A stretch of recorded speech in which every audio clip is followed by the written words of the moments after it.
So, Mendesa, last session में again we discussed सम्यक के दूषण, शंका, कांक्षा, विचिकित्सा, परपाषंड परिचय, परपाषंड प्रशंसा। तो समझते हैं कि हम सब व्यवहार से हम लोग समझते हैं कि वी आर ऑल सम्यक थी, और ये जो दूषण है अगर हम इसको सही तरह से जानेंगे तो हमारा जो मोक्ष है वो जल्दी से हम प्राप्त कर पाएंगे। तो इसी आशा के साथ I think this is the fourth session we are doing on सम्यक के दूषण एंड सम्यक के भूषण। तो अगर ये हम लोग सम्यक को हम बचा के रख सकते हैं तो nothing like it. Most important अपने एक स्पिरिचुअल प्रोग्रेस के लिए हमारे लिए सम्यक का दूषण जानना बहुत जरूरी था। तो आई थिंक पदम सा इसी आशा के साथ वो बार बार फोर्स कर रहे थे कि इसको हम और गहराई से देखेंगे और जानेंगे। और लास्ट सेशन में सामायिक के बारे में प्रश्न उठा था। तो 2 करण और 3 योग से हम सामायिक बच सकते हैं। तो 3 योग तो मन वचन काया का, हाँ, और 2 करण करना और कराना। तो इसमें I think there is no doubt कि ये 2 करण और 3 योग से हम सामायिक बच सकते हैं। एंड खैर मन तो भटकता है, बट सामायिक का यही आई थिंक लक्ष्य है, उद्देश्य है, और कि मन भटके नहीं और मन धर्म के कार्य में लगा रहे और धर्म के प्रोसेस में लगा रहे। तो आई डोंट थिंक इसमें और भी कोई डाउट किसी का हो तो वो ले सकते हैं। एंड पर फिर एक प्रश्न भी आया था कि निगोद के जीव के क्या सारे जमीकंद के जो जीव हैं वो सारे निगोद में आते हैं क्या? तो कैटेगोरिकली सारे जमीकंद यस निगोद के जीव हैं, बट सारे निगोद के जीव जमीकंद नहीं हो सकते, तो वाइस वर्सा नहीं है। But this we have to understand कि यस सारे जो वनस्पति साधारण वनस्पति जो जमीकंद हैं ऑल डिफाइंड हैं, तो वो सारे उसमें निगोद के जीव हैं, और this is what is our understanding. तो इसके बारे में किसी को और कोई प्रश्न है तो we will continue this session, and then after that we will take अपना जो नेक्स्ट चैप्टर था ज्ञान के 8 आचार, उसको लेते हैं। राष्ट्रीय भाई, आपको कुछ जोड़ना है? एक सेशन क्वेश्चन आया था व्हाट्सएप ग्रुप में, अनम्यूट कर लीजिए। हाँ, जय जिनेंद्र।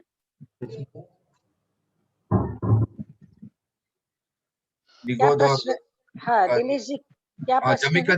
जमीकंद और निगोद में क्या डिफरेंस है?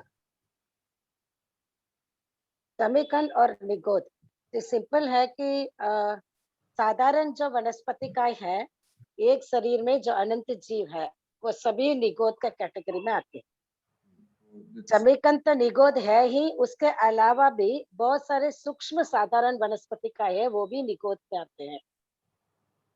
तो निगोद इज कैटेगराइज्ड इनटू 2। तो जो हमारे आंखों का विषय नहीं है, जो हमारे आंखों का विषय नहीं है, वैसे भी निगोद के जीव बहुत है, और वो भी एक शरीर में अनंत जीव उसमें है।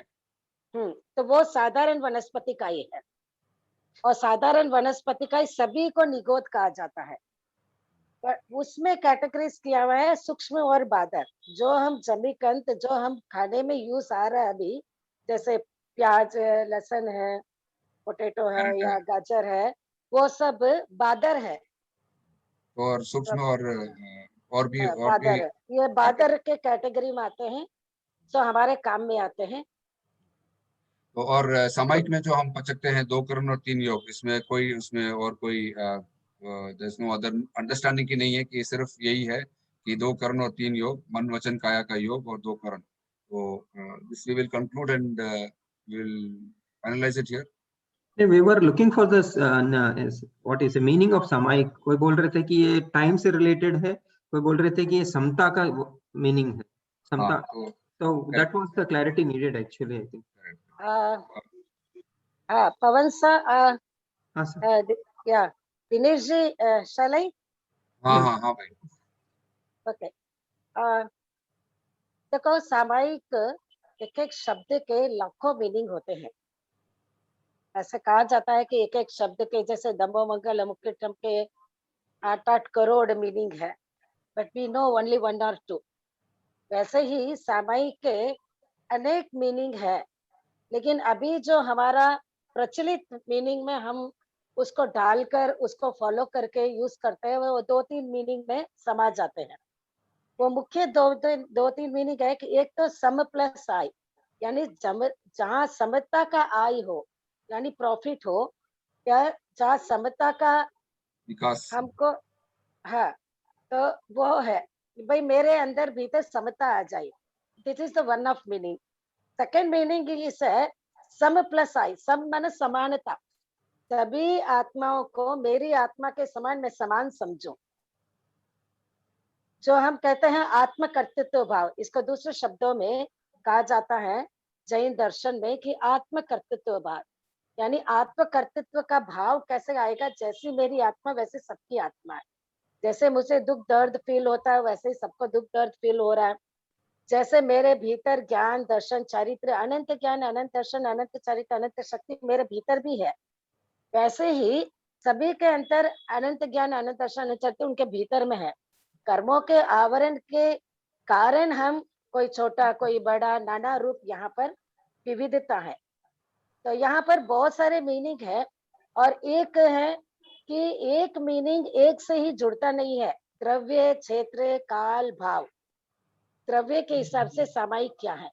कहा जाता है कि सामायिक करने वाला ही सामायिक है। जैसे एवं भूत नहीं में कहा जाता है कि वास्तविक सामायिक कब होती है? जब भाव सामायिक में वो स्थित होता है तब सामायिक है, नहीं तो अन्यथा सामायिक नहीं है।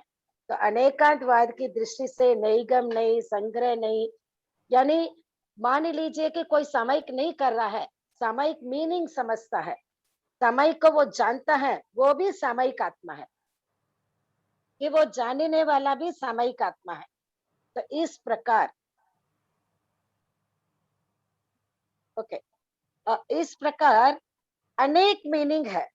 द्रव्य की अपेक्षा से, क्षेत्र की अपेक्षा से सामायिक, काल की अपेक्षा से सामायिक। अभी वर्तमान में काल की अपेक्षा से 48 मिनट्स निर्धारित हुआ है। सबसे छोटा तप है 48 मिनट्स का, वैसे ही सबसे छोटा इतना समय तक, ये भी एक साइंटिफिक वे में आया हुआ है कि भाई कि इतना समय तक एटलीस्ट मैं एक जगह एक भाव में रह सकती Yes. हूँ।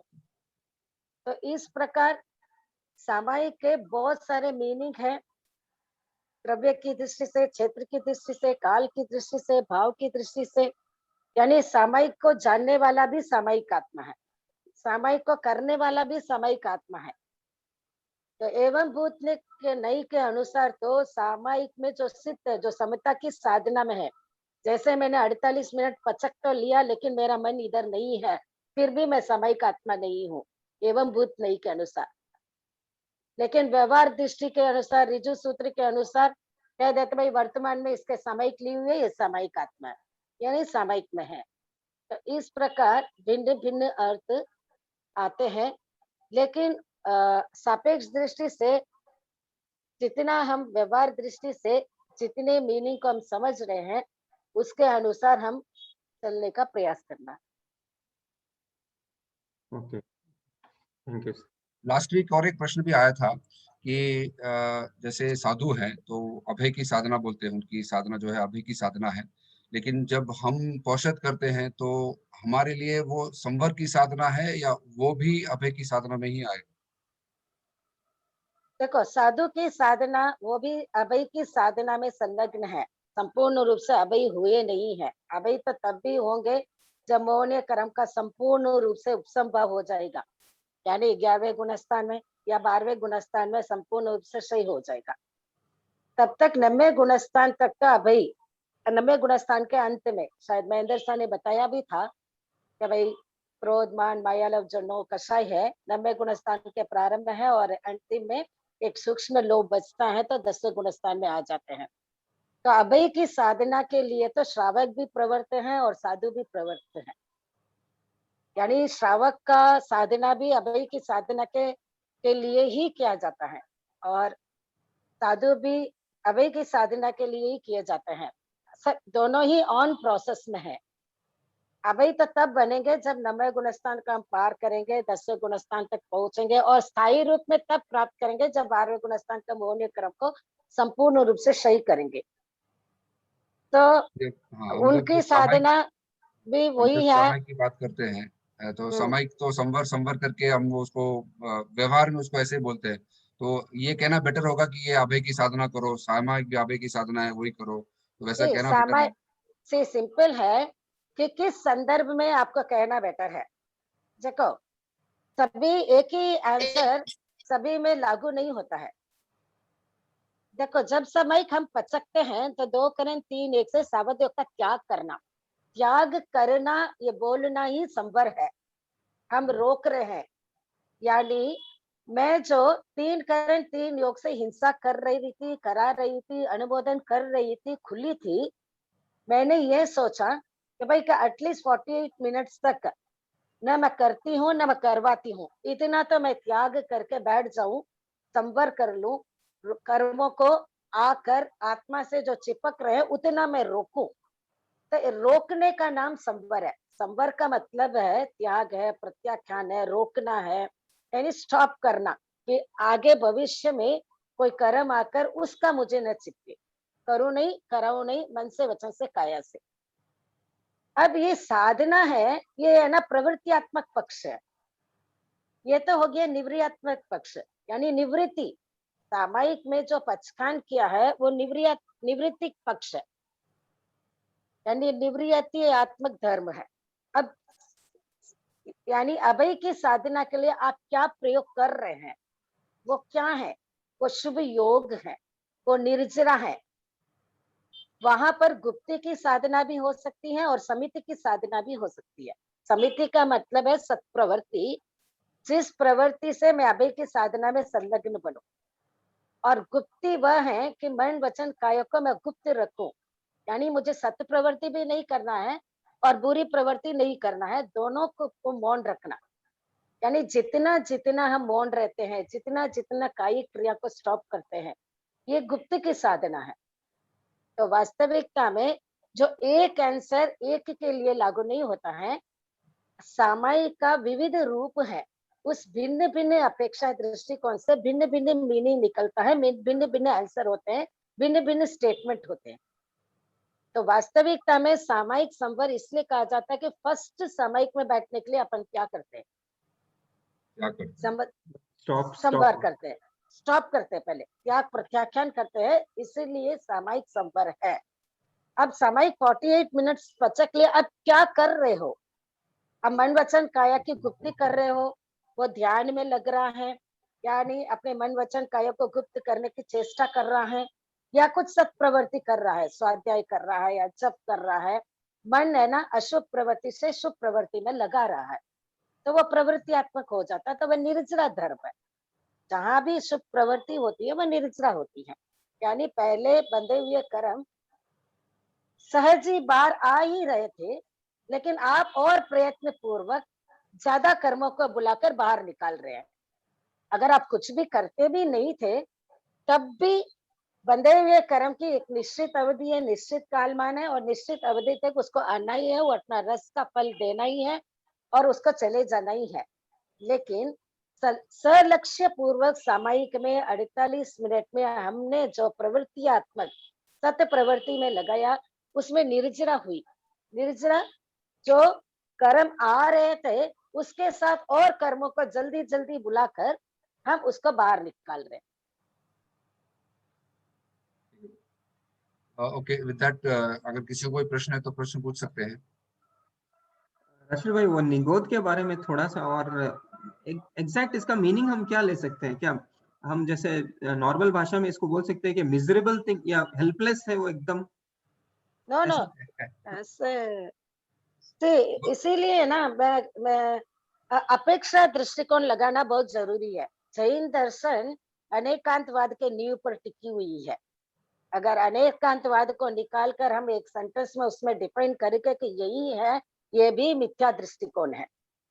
भगवान ने सूत्र कृतांग सूत्र में ये कहा है कि मैं ही, ये स्टेटमेंट ही सही है। अपेक्षा दृष्टिकोण लगाकर जैन दर्शन को पढ़ना है, समझना है, तो उसमें ईच एंड एवरी थिंग में अपेक्षा लगाना। किस अपेक्षा से आप कह रहे हैं? आप अगर ये कह रहे हैं कि दे आर हेल्पलेस बिकॉज उनका संयम भाव इतना ही है, तो in case that meaning is right, proper है। ओके, अपेक्षा दृष्टिकोण लगाएंगे कि ज्ञानावन्य कर्म का उनका संयम भी इतना ही है, दर्शनावन्य कर्म का संयम भी इतना ही है, उनका अंतराय कर्म का संयम भी इतना ही है, तो कम संयम में उनको अपनी साधना नहीं कर सकते, अपने आप को नहीं जान सकते, अपने आपके उनके पास मन नहीं है, सोचना नहीं है, स्मृति नहीं है, कल्पना नहीं है, चिंतन नहीं है, तो इस अपेक्षा से they themselves helpless, not for others. वो अपने ही कर्मों के अनुसार हेल्पलेस है। ऐसा हम भी कह सकते हैं। हम कुछ जानते हैं, करते हैं, फिर भी हम क्या नहीं कर पाते, 24 आवर्स साधना नहीं कर पाते। That is helpless. Even we are helpless. How? मैं अपने कर्मों के, हमने इतने कर्म बांध रखे हैं, अपने अपने आत्मा में अपने द्वारा बंधे हुए कर्म ही हमें अपने आप को क्या करता है, निकाचित का उदय कर देता है, तो वी फील हेल्पलेस। तो इन केस दैट्स परफेक्ट, तो निकाचित कर्म का उदय है, सो दे देमसेल्फ उनके कर्मों के अनुसार दे हेल्पलेस। या अपेक्षा से कह सकते हैं वो है। या कोई भी स्टेटमेंट, कोई भी शब्द जैन दर्शन को स्वीकार करना है, जैन दर्शन को पढ़ना है, तो अपेक्षा के दृष्टिकोण से ही हम पढ़ सकते हैं। अनेकांतवाद, शादवाद नहीं, और यानी द्रव्य क्षेत्र काल भाव निक्षेप, इन सबको रखकर हम पढ़ेंगे तो हम प्रॉपर नॉलेज ग्रहण कर पाएंगे जैन दर्शन के विषय के बारे में। स्मिता जी का हैंड रेस्ट है। धन्यवाद। जय जिनेन्द्र आंटी। आंटी ने आपने क्या कहा, सामायिक में जो हम सब प्रवृत्ति करते हैं तो वो हम मतलब कर्मों को खींच के वहां निर्जरित कर रहे हैं क्या, ऐसा है क्या? Yes yes yes. व्हाट निर्जरा का डेफिनेशन क्या है? हम जब नौ तत्व को पढ़ते हैं तो निर्जरा का क्या डेफिनेशन है कि हम तपस्या के द्वारा, यानी पुरुषार्थ के द्वारा, ओके। आई थिंक किसी का पीछे कोई डिस्टरबेंस, आई थिंक सो, तो प्लीज। हम पुरुषार्थ के द्वारा, वहां पर निर्जरा का क्या है कि तपस्या के द्वारा आत्मा की आंशिक उज्ज्वलता निर्जरा है। यानी तपस्या, स्वाध्याय भी एक तप है ना? जो तपस्या के 12 प्रकार बताए गए हैं, अनशन, उनोतरी, भिक्षाचरी, रस, परित्याग, काया क्लेश, ये सब हम पुरुषार्थ के द्वारा कर रहे हैं, न कि ऑटोमेटिकली कर्म निर्जरन हो रहा है। देखो, निर्जरा का 2 मीनिंग है। ये जो शब्द की उत्पत्ति हुई है उसका नाम है झरना। जैसे हम पानी का वाटरफॉल को हम झरना बोलते हैं, यानी पानी कहाँ से आ रहा है, वो ऊपर से गिर रहा है, यानी झरकर आगे चल रहा है। तो उस शब्द से निर्जरा शब्द है, आत्मा ने जो कर्मों का बांधा है, एक तो स्वतः निर्जरन हो रहा है, उसको हम निर्जरा नहीं कह रहे हैं।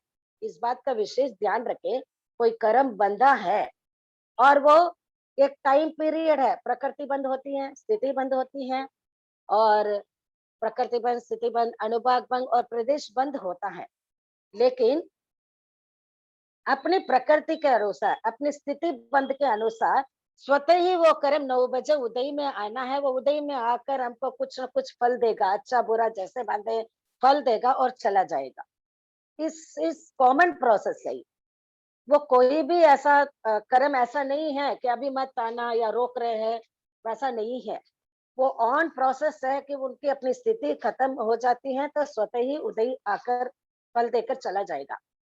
पर निर्जरा उसे कहते हैं कि विशेष तप के द्वारा, यहाँ पर पुरुषार्थ जन्य है, यानी हम पुरुषार्थ के द्वारा, मैं स्वाध्याय कर रही हूँ, पुरुषार्थ के द्वारा ध्यान कर रही हूँ, पुरुषार्थ के द्वारा अनशन, उदोदरी, भिक्षाचरी, जो 12 प्रकार के तप के विवेचन है, वो मेरे करने से, ये मेरी सत्य प्रवृत्ति है, आत्मा को उज्जवल बनाने की प्रवृत्ति है। इस प्रवृत्ति करने से आत्मा में जो कर्म लगे हुए हैं, यानी ऑन प्रोसेस आ रहे थे, मान लीजिए कि 10 कर्म ऑन प्रोसेस आ रहे थे, मान लीजिए एक एग्जाम्पल, तो वो एक एक आ रहे थे। जैसे ही आपने पुरुषार्थ किया तो क्या हुआ, ग्रुप ऑफ को बाहर लाकर खींचकर बाहर फेंकना है। अपना उद्देश्य ही ऐसा ही है। अपना उद्देश्य क्या है, अपने लक्ष्य क्या बनाया है कि आत्मा को शुद्ध स्वरूप में अवस्थित करना है। कर्मों का जितना भी आवरण है उसको बाहर निकाल कर फेंकना है, तभी कर्म शुद्ध होंगे। और सामायिक में पहले हम त्याग करते, रोकते हैं, एक लिमिट पीरियड तक है। ये श्रावक, हम श्रावक हैं, 48 मिनट के लिए 2 करण 3 योग से एक प्रावधान है कि उसके अनुसार हम उसको करते हैं। लेकिन साधु 3 करण 3 योग से कर्मों को रोकते हैं, और उनका जितना भी शुभ प्रवृत्ति का भी प्रोसेस चल रहा है वो पुरुषार्थ जन्य है। उन्होंने कर्मों को रोक दिया है, रोक कर वो सत्य प्रवृत्ति कर रहे हैं, तो वो पीछे जितने बांधे हुए हैं उनको खींच खींच कर लेके आ रहे हैं। ये अपने पुरुषार्थ पर डिपेंड है कि हम कितना पुरुषार्थ कर रहे हैं। यानी मन वचन काय की समानता। जैसे ही हम स्वाध्याय करते रहे, मान लीजिए अभी, तो मन कितना यहाँ पर लगा हुआ है, वचन कितना यहाँ पर लगा हुआ है, भाव कितना यहाँ पर लगा हुआ है, क्या 100% लगा हुआ है क्या? तो उतना 100% की तीव्रता रहती है। जैसे हम कुकिंग करते हैं, फॉर एग्जाम्पल गैस में स्लो प्रोसेस से करेंगे तो कितनी देर लगती है, और फास्ट प्रोसेस से करते हैं तो कुकिंग करने में कितनी देर लगती है, फास्ट होता है। वैसा ही है, जितना जितना हमारा पुरुषार्थ है, एक शब्दों में जितना जितना हमारा संयोगक्षम भाव है, उतने उतने कर्मों की निर्जरा हम कर लेते हैं।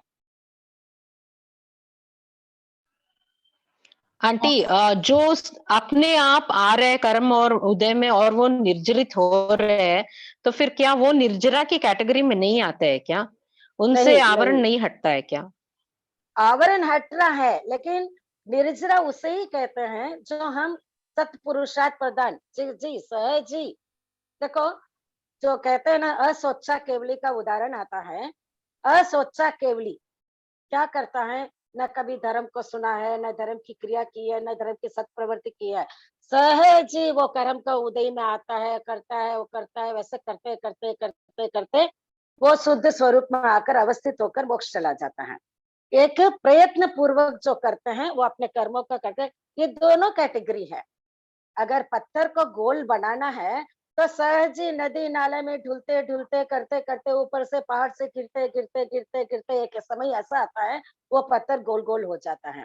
और ऑन प्रोसेस अभी मुझे एक कोई पत्थर पड़ा है, उसको गोल बनाना है, तो हम पुरुषार्थ के द्वारा भी उसको गोल कर सकते हैं। तो ये दोनों प्रोसेस चलते हैं। बट निर्जरा वो निर्जरन है, स्वतः ही निर्जरन है। वो जो कर्म उदय में आए वो स्वतः ही निर्जरन हो रहा है। लेकिन यहाँ जो निर्जरा का जो तात्पर्य है 9 तत्वों में, जो पुरुषार्थ जन्य है, क्योंकि यहाँ पर मूल 2 ही तत्व है, जीव अजीव।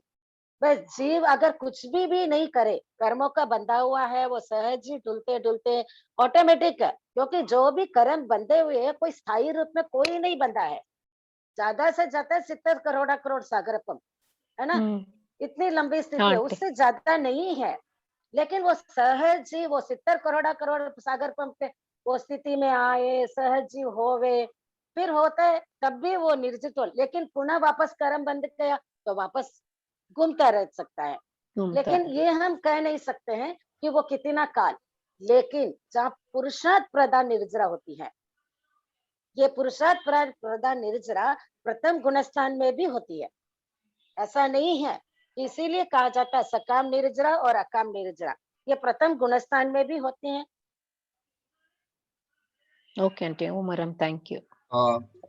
आशीष भाई, लास्ट सेशन में एक प्रश्न और आया था कि छठे गुणस्थान में प्रमत्तता रहती है, 7वें गुणस्थान में अप्रमत्तता रहती है, तो क्या हम यहाँ ये समझ सकते हैं कि प्रमत्तता पूरी तरह खत्म हो गया है और अप्रमत्तता 7वें में स्टार्ट हो गया है, या 7वें में अप्रमत्तता स्टार्ट होता है और कहीं जाके वो खत्म होता है, ऐसा कुछ है क्या? या 7वें में कंटिन्यूसली वी शुड अंडरस्टैंड कि अप्रमत्तता totally is established only then you go to 7th गुणस्थान?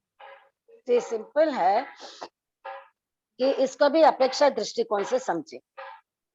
जैसे ही हम सीढ़ियों पे चढ़ते हैं, ओके, यानी एक पैर लास्ट सीढ़ी पर है, एक पैर घर के दहलीज पर है, तो ये ऑन प्रोसेस है। जैसे ही दहलीज पर दोनों पैर रखते हैं तो हम बोलते हैं मैं घर में आ गई,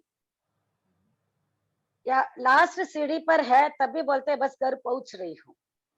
तो कर्म ग्रंथकार और आगमकार की भाषा में थोड़ा सा अंतर है, इसको भी अपेक्षा दृष्टिकोण से समझने से कोई दुविधा नहीं हो रही है कि भाई अंतिम क्षण को छोड़ना, यानी प्रमत्त अवस्था का अंतिम क्षण छोड़ना, छठे गुणस्थान छोड़ना, और अप्रमस्त अवस्था का प्रथम समय को ग्रहण करना, 7वें गुणस्थान का प्रथम समय को प्राप्त करना।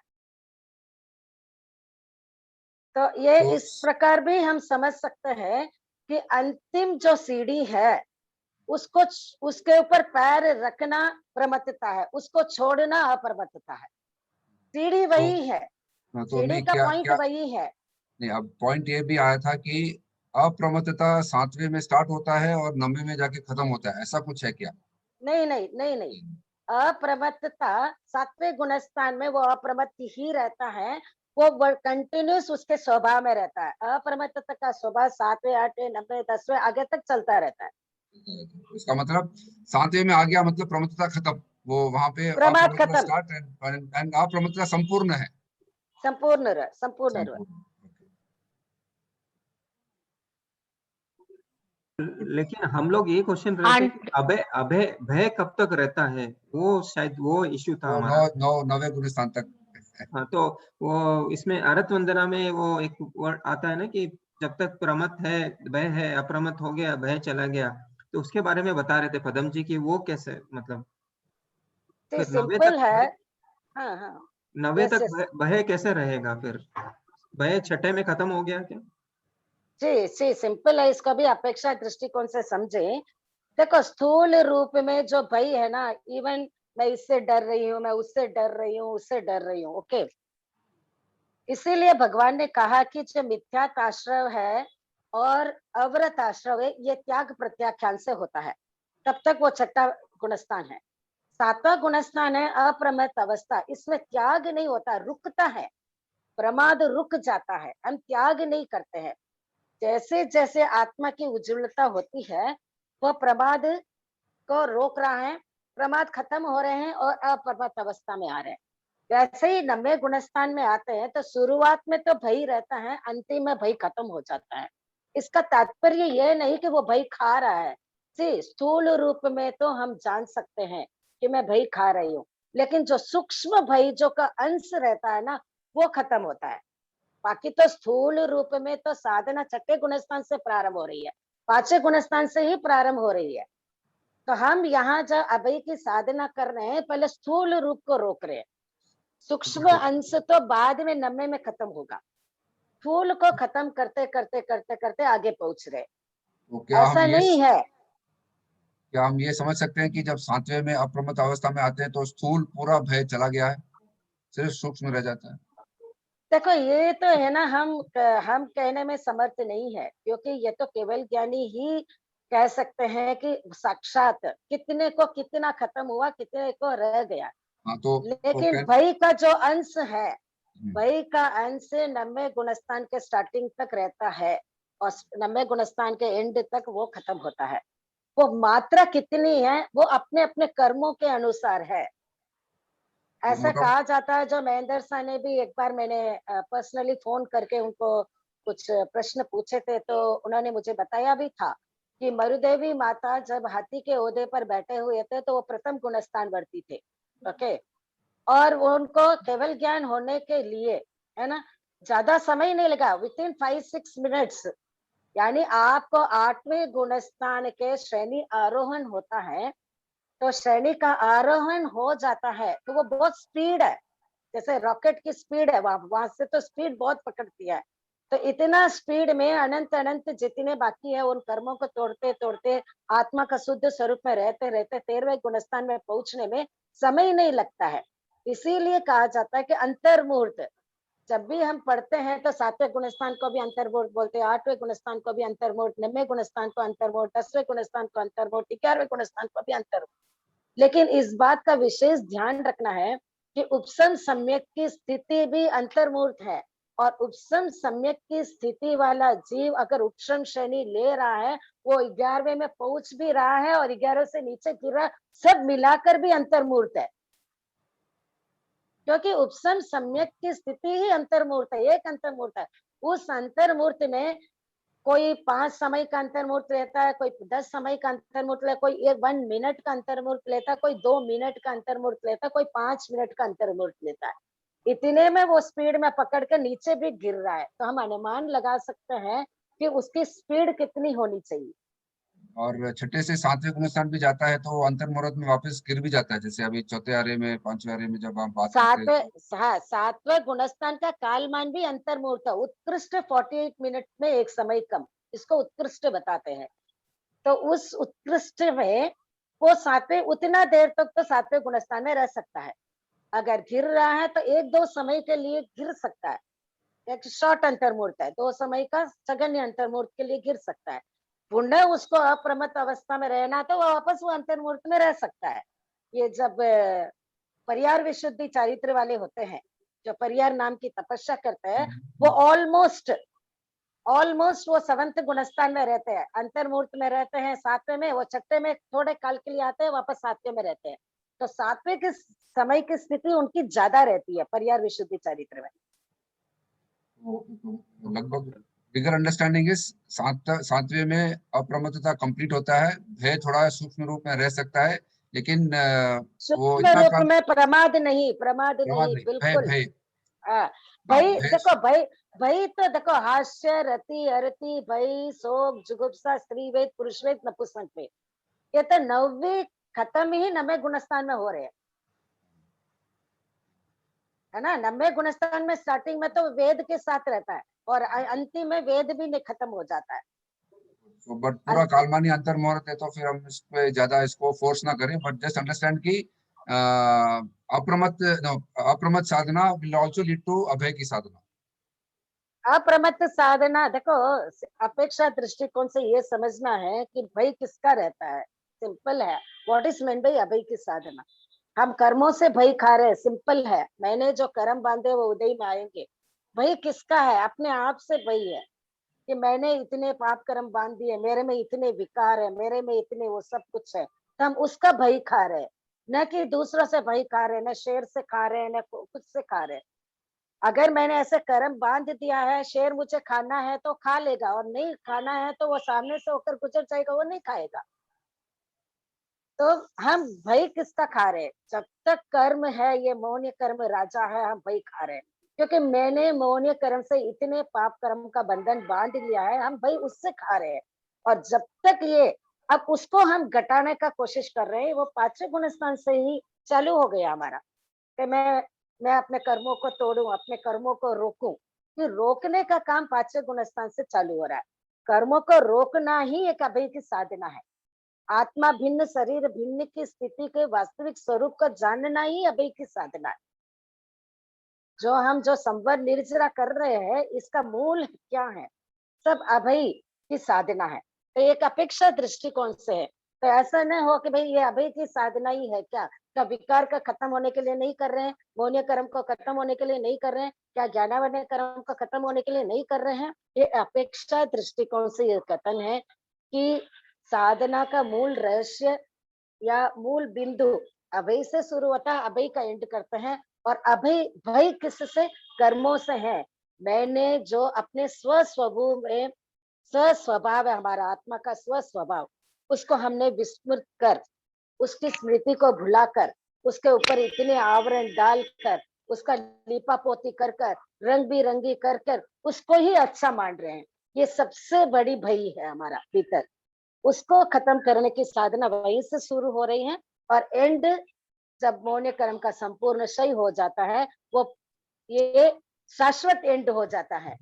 जबकि 10वें गुणस्थान में आते हैं, वह भी शाश्वत एंड नहीं है। किसके लिए? जो उपसम वालों के लिए शाश्वत नहीं है, वो तो कुंचित समय के लिए है, वो तो वापस उसका शुरू हो जाता है, नीचे गिरता है तब।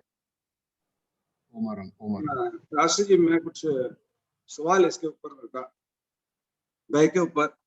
तो भगवान ने भय के 7 प्रकार बताए, उसमें ये कहीं पे भय नहीं कि भाई मेरे पाप का भय का वहां पे कोई उल्लेख नहीं है। भय के 7 प्रकारों में कोई उल्लेख नहीं है कि भाई मैं कर्मों से बचूं। ये जो है शुभ प्रवृत्ति है, ना कि भय का एक कारण है।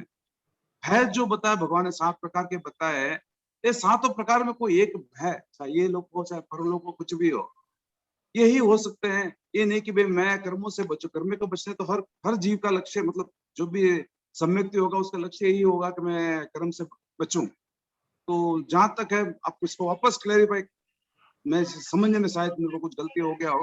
नहीं, महेंद्र साहब सही बता रहे हैं कि आगम में 7 प्रकार का भय है, लेकिन ये लोग भय है, परलोक भय है, लेकिन ये लोग का भी क्या भय है?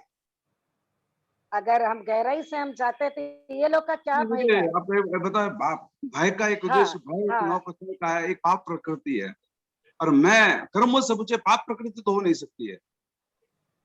भय का मतलब एक पाप प्रकृति है, यानी नौ कसाय का एक भेद है, और उसमें भगवान ने 7 प्रकार के भय बताए। चलो उसको एक बार गौण कर लीजिए, लेकिन भय को अपना पाप प्रकृति है तो हम मानते हैं।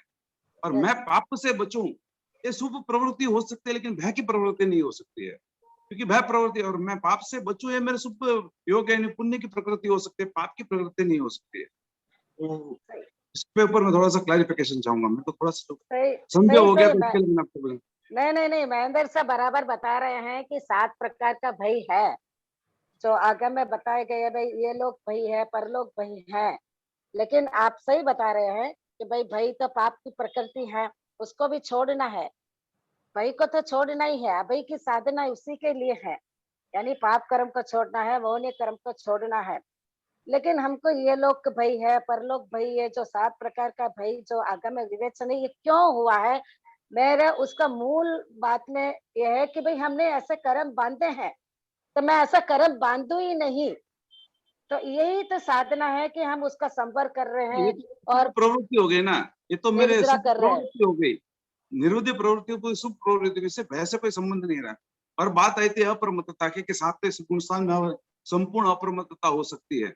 भगवान ने 7वें, 8वें, 9वें, 10वें से भी पीछे जाने की बात कही है। अगर अप्रमत्त हो तो पीछे कभी नहीं जाएगा। तो ये इससे एक क्लियर कट हो जाके, जब तक वो 11वें या 13वें नहीं आता है, तब तक उसके अंदर संपूर्ण अप्रमत्तता नहीं आती है। अप्रमत्ता से पाप का बंध नहीं होता है, जो अप्रमत्त उसको पाप का बंध नहीं होता है, लेकिन हमने मानना है कि 10वें गुणस्थान तक पाप का बंध होता है। शायद कुछ दिन पहले महासमण जी का प्रवचन में वो बता रहे थे कि सही 10वें सही है। गुणस्थान तक का पाप को बंध का होता है। तो हम ये ना कह के अप्रमत्ता संपूर्ण रूप से 7वें में आ गई, अगर संपूर्ण रूप से 7वें में आ गई तो मोक्ष चला जाएगा। तो भगवान ने 7वें, 8वें, 9वें, 10वें को पीछे नहीं कहा, 11 को एक पीछे कहा, लेकिन 7 में 7, 8, 9 को भी वो बैक आ सकता है। 12वें से 12वां ही एक ऐसी जगह है जहां से वापस रिटर्न नहीं है, उसको नो एंट्री है। पीछे की जैसे अव्यवहार राशि से व्यवहार राशि वाला जो वापस नो एंट्री है, वैसे ही 12वें, 13वें से वो पीछे नहीं आ सकता है। लेकिन बाकी सब गुणों से आने की संभावना होती है। 12वें, 13वें, 14 से सिर्फ ऊपर ही जाएगा, नीचे नहीं उतरेगा। लेकिन 11वें तक, जहां तक मैंने समझा है, ऊपर नीचे होने की संभावना, और दूसरे की कहते हैं सिर्फ नीचे ही जाता है। तो ये दो गुण स्थान, जहां तक मैंने समझा है, कर्म ये बता रहा हूँ।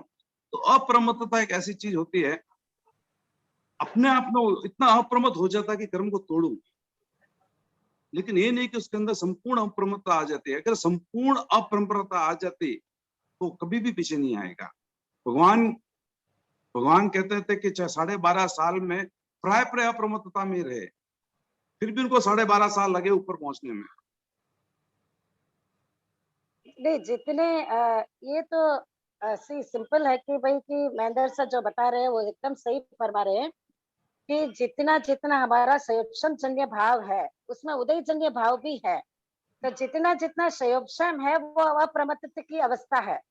तो संपूर्ण रूप से अप्रमाद कषाय है, तो अप्रमाद कषाय का उसमें कर्म बंधन नहीं होता है। 7वें गुणस्थान में कर्म जो बंधन प्रबंध होता है, है, पुण्य का कर्म बंध बंधन होता नहीं है, कर्म होता है। बंध नहीं होता है। बात नहीं था, कर्म बंध जरूर होता है। हम ये बात ना करें कि कर्म बंध नहीं होता है। कर्म बंध ना होने की एक ही अवस्था है 14वें गुणस्थान। उसके पहले केवलियों को भी कर्म बंध होते हैं, चाहे कुछ भी हो, सत्ता हो असत्ता हो, बात की बात है। कर्म बंध की जो प्रक्रिया 13वें गुणस्थान तक नहीं, मेरा कहने का तात्पर्य है कि 7वें गुणस्थान में अप्रमाद हो जाता है कि या प्रमत्तता से लगने वाले कर्म बंधन होता है क्या? प्रमत्तता से लगने वाले अप्रमत्तता का देखिए, समयम गोये माप माए, भगवान ने एक शब्द कहा है। भगवान ने नहीं कहा कि कसाई से बचो। हाँ, शायद मैं अभी भगवती पढ़ रहा था, आपके कुछ नोट्स में 4 करण बताए आपने, उसमें अप्रमाद नहीं है। शायद आपको जो अभी अपने जो कोर्सेस में है, तो भगवान ने भगवती में 4 करण बताए, मिथ्यात्व, अव्रत, कसाई और योग। उन्होंने अप्रमत्तता का वहां उपयोग नहीं किया, जबकि हम आश्रम के 5 प्रकार पढ़ते हैं, क्योंकि उन्होंने ये कहता कि इस सब का मूल कारण ही प्रमाद है।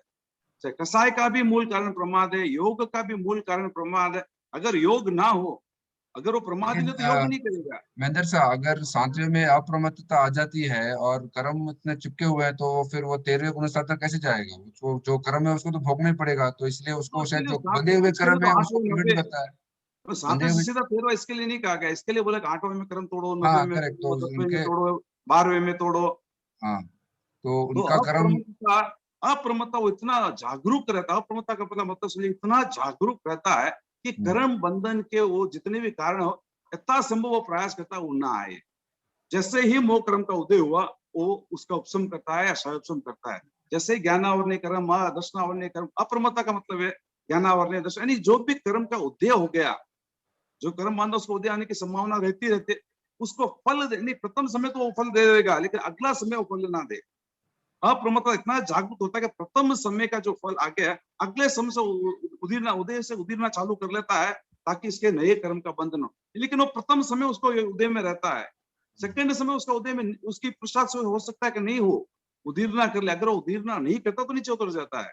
तो सेकंड गुणस्थान से ऐसा, सेकंड समय से ऐसा करता है कि उस कर्म का उदय में फल देने की स्थिति में ना हो, उसको या तो विपाक में लेकर जाता है या प्रदेशों में जैसे भी है, कुछ उदीरना करके उसकी सम्मतता को खत्म करने का प्रयास करता है। इसके लिए वो अप्रमत्त है। लेकिन 13वें गुणस्थान में उसको कुछ करने की जरूरत नहीं है, कर्म तो उसके आ ही रहे, उदय में है, लेकिन वो इतने अप्रमत्त हो जाते हैं कि वो ऑटोमेटिक प्रदेश में चले जाते हैं, उसको एक्स्ट्रा पुरुषार्थ नहीं करना पड़ता है। लेकिन 7वें, 8वें, 9वें में उसको एक्स्ट्रा पुरुषार्थ करना पड़ता है, उस कर्म को विपाक में ना आए, प्रदेशों में चले जाए। यही फर्क है अप्रमत्त। लेकिन एक से लेके जो छठे होते हैं, हम इतने अप्रमादी होते हैं कि हम ध्यान भी नहीं देते हैं। मैं किसी एक चीज पर अटक गया तो मेरा दिमाग वहीं अटका, बाकी के पाप कार्य की प्रवृत्ति लग रही है तो लग रही है, मैं ध्यान नहीं देता हूँ। लेकिन 7वें से वो ध्यान देता है कि उदय में आने के तत्काल बाद आने वाला कर्म मेरे को तकलीफ ना पहुंचाए, मेरे को नीचे ना लेके जाए, जहां तक अप्रमत्ता को मैंने समझा है। सही फरमा रहे महेंद्र साहब। राकेश बहुत मौन है बात के, राकेश क्यों? राकेश जी अभी प्रोग्राम में है, माधवरम में प्रोग्राम है, तो प्रोग्राम में नहीं, वो आए थे ना। हाँ, आके चले गए। नहीं, मैं यहीं पे हूँ भाई, काम है मेरा। एक बार इसको समझा दीजिए। लोक भय, परलोक भय, मरण भय, वेदना भय, रक्षा भय, अगुप्ति भय और अकस्मात भय। ठीक है, सेल्फ इंट्रोडक्टरी है, सेल्फ एक्सप्लेनेटरी है। महेंद्र साहब, मेरे पास वो पुस्तक में भी नहीं, राष्ट्रीय पुस्तक है। नहीं मैंने डाल दिया, मैंने चैट बॉक्स में डाल दिया।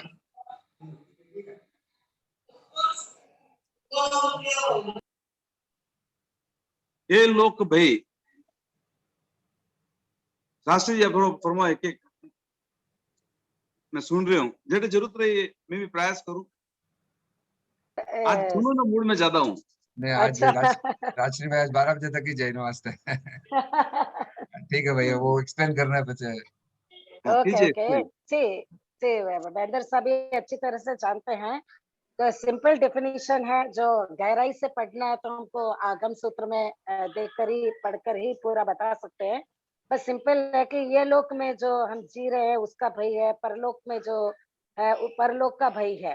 भाई मैं मरकर परलोक जाऊंगा, और ये लोक में भी हम जितने दुख में हम रह रहे हैं, कर्मों को भोग रहे हैं, कर्म का उदय में आकर भोग रहे हैं, उसका भी भय है। और परलोक में मेरे कर्म इतने बाकी रहेंगे तो वास्तविकता में मैं परलोक में भी जाऊंगी और उधर में भोगूंगी अपने कर्मों को, उसका भी भय है। और मरने का भी भय है, भय कि मेरा आयुष्य खत्म हो जाएगा, मर जाऊंगी। और वेदना का भी है।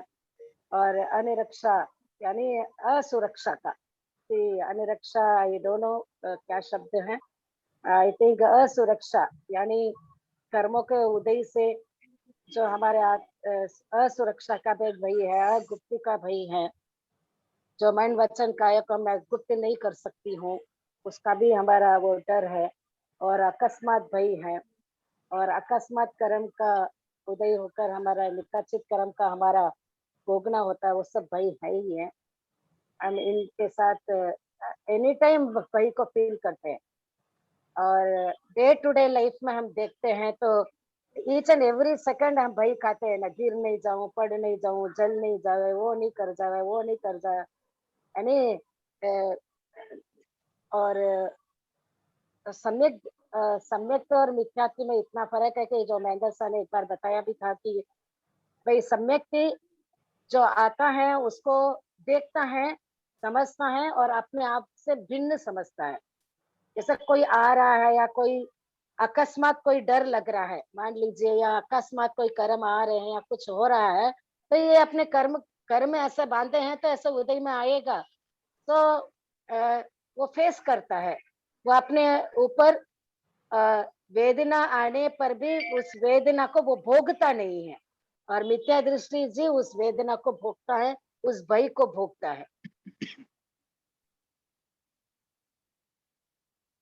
किसी को डाउट हो तो पूछ सकते हैं, मधु जी किसी को कोई भय समझ में नहीं आया हो तो। आंटी जो अभी आपने बताया वो कुछ समझ में नहीं आया, फिर से बताएंगे थोड़ा सा? हाँ, मैदर से अच्छी तरह से समझा पाएंगे, मैदर से समझाइए। कौन सा भय? जो अभी लास्ट में आंटी ने बोला कि अकस्मात सम्यक भय। दृष्टि नहीं रहता है, और देखिए, आप घर में बैठे हैं, अचानक कोई काम नहीं है, ऑल ऑफ सडन बैठे टीवी देख रहे हैं या फोन में बात कर रहे हैं, ऐसे नॉर्मल बैठे हैं, ऑल ऑफ सडन आपको डरने लग जाता है। काफी बार होता है कि कहीं में भी मतलब माथा दुखे तो कहीं मेरा अटैक तो नहीं है, छाती दुखे कहीं मेरा अटैक तो नहीं है, ये सब अकस्मात, उसको कोई मतलब कोई जेन्युइन रीजन नहीं है उसका। कर्मों का कुछ उदय आता है और वो अपने आप को बह जाता है। काफी बार अपन देखते हैं ना, सुनते हैं ना कि मां छाती दुखना तो ये बेटो देख करी मारे अटैक तो नहीं आएगी और वो तो नहीं आएगी, यानी ऑल ऑफ सडन कुछ नहीं था, लेकिन अकस्मात कुछ कर्म का अकस्मात। उदय और उसको इतना भयभीत कर गया कि वो पसीना पसीना भी हो जाता। काफी बार देखते हैं अपन, क्यों तो उसको उसको खुद को भी रीजन पता नहीं, उसको तो ऐसा लगा कि भाई कड़ी मेरा अटैक नहीं आएगी, कहीं दे नहीं गया, तो ये अकस्मात भय है ना। अन्य उसका कोई रिलेटेशन नहीं, उसको कोई हार्ट का कोई बीमारी भी नहीं है, फिर भी सहज ये कर्मों का, मोह कर्मों का एक खतरनाक माया जाल है। उस माया जाल में आदमी को फंसाता है, अनएक्सपेक्टेड। अनएक्सपेक्टेड है, उसको खुद को भी पता नहीं है। 1 मिनट पहले भी तो नॉर्मल था। और उनका प्रश्न था कि उनका ये प्रश्न था कि सम्यक्ति का जो वेदना भोगना और मिथ्यात्व का वेदना भोगना, जो मैं लास्ट लाइन बोला था, वो समझना चाहते हैं शायद, उनका प्रश्न यह था। वापस सम्यक को और कि सम्यक भी आत्मा भिन्न शरीर भिन्न की स्थिति में वो अनुभव करता है, तो कोई भी कर्म उदय में आता है तो वो सहज ही वो लेता है कि भाई कि ये मैंने कर्म बांधा है इसलिए उदय में आए हैं, तो उसमें उसमें वो लिप्त नहीं रहता है, निर्लिप्त रहने की कोशिश करता है। सो आत्मा भिन्न शरीर भिन्न की स्थिति में रहता है, तो वो उसको वेदना को इतना भार ओढ़कर वेदित नहीं होता है, वेदना को वेदित नहीं करता है। जैसे भगवान महावीर स्वामी 12.5 साल उन्होंने साधना की है, और हम पढ़ते हैं कि भाई संगम देव ने इतना कष्ट दिया है, वो दिया है, तो वी फील के उनको कितना कष्ट हुआ होगा, लेकिन व्हाट दे फील, भगवान महावीर स्वामी उस समय क्या फील कर रहे थे भाई, वो तो आत्मा भिन्न शरीर भिन्न की साधना में थे, तो शायद उनको फील नहीं होना चाहिए था, नहीं होगा। क्योंकि मैं एक बार गुरुदेव ये तेरापंथ का इतिहास पढ़ते हैं तो उसमें भी आता है कि भाई कि किसी को ऑपरेशन करना था, तो उन्होंने कहा कि एनेस्थीसिया दो। बोले एनेस्थीसिया देने की जरूरत नहीं है, मैं आत्मा भिन्न शरीर भिन्न की स्थिति में ध्यान कर रहा, कायोसर कर रहा हूँ, आप ऑपरेशन कर लीजिए।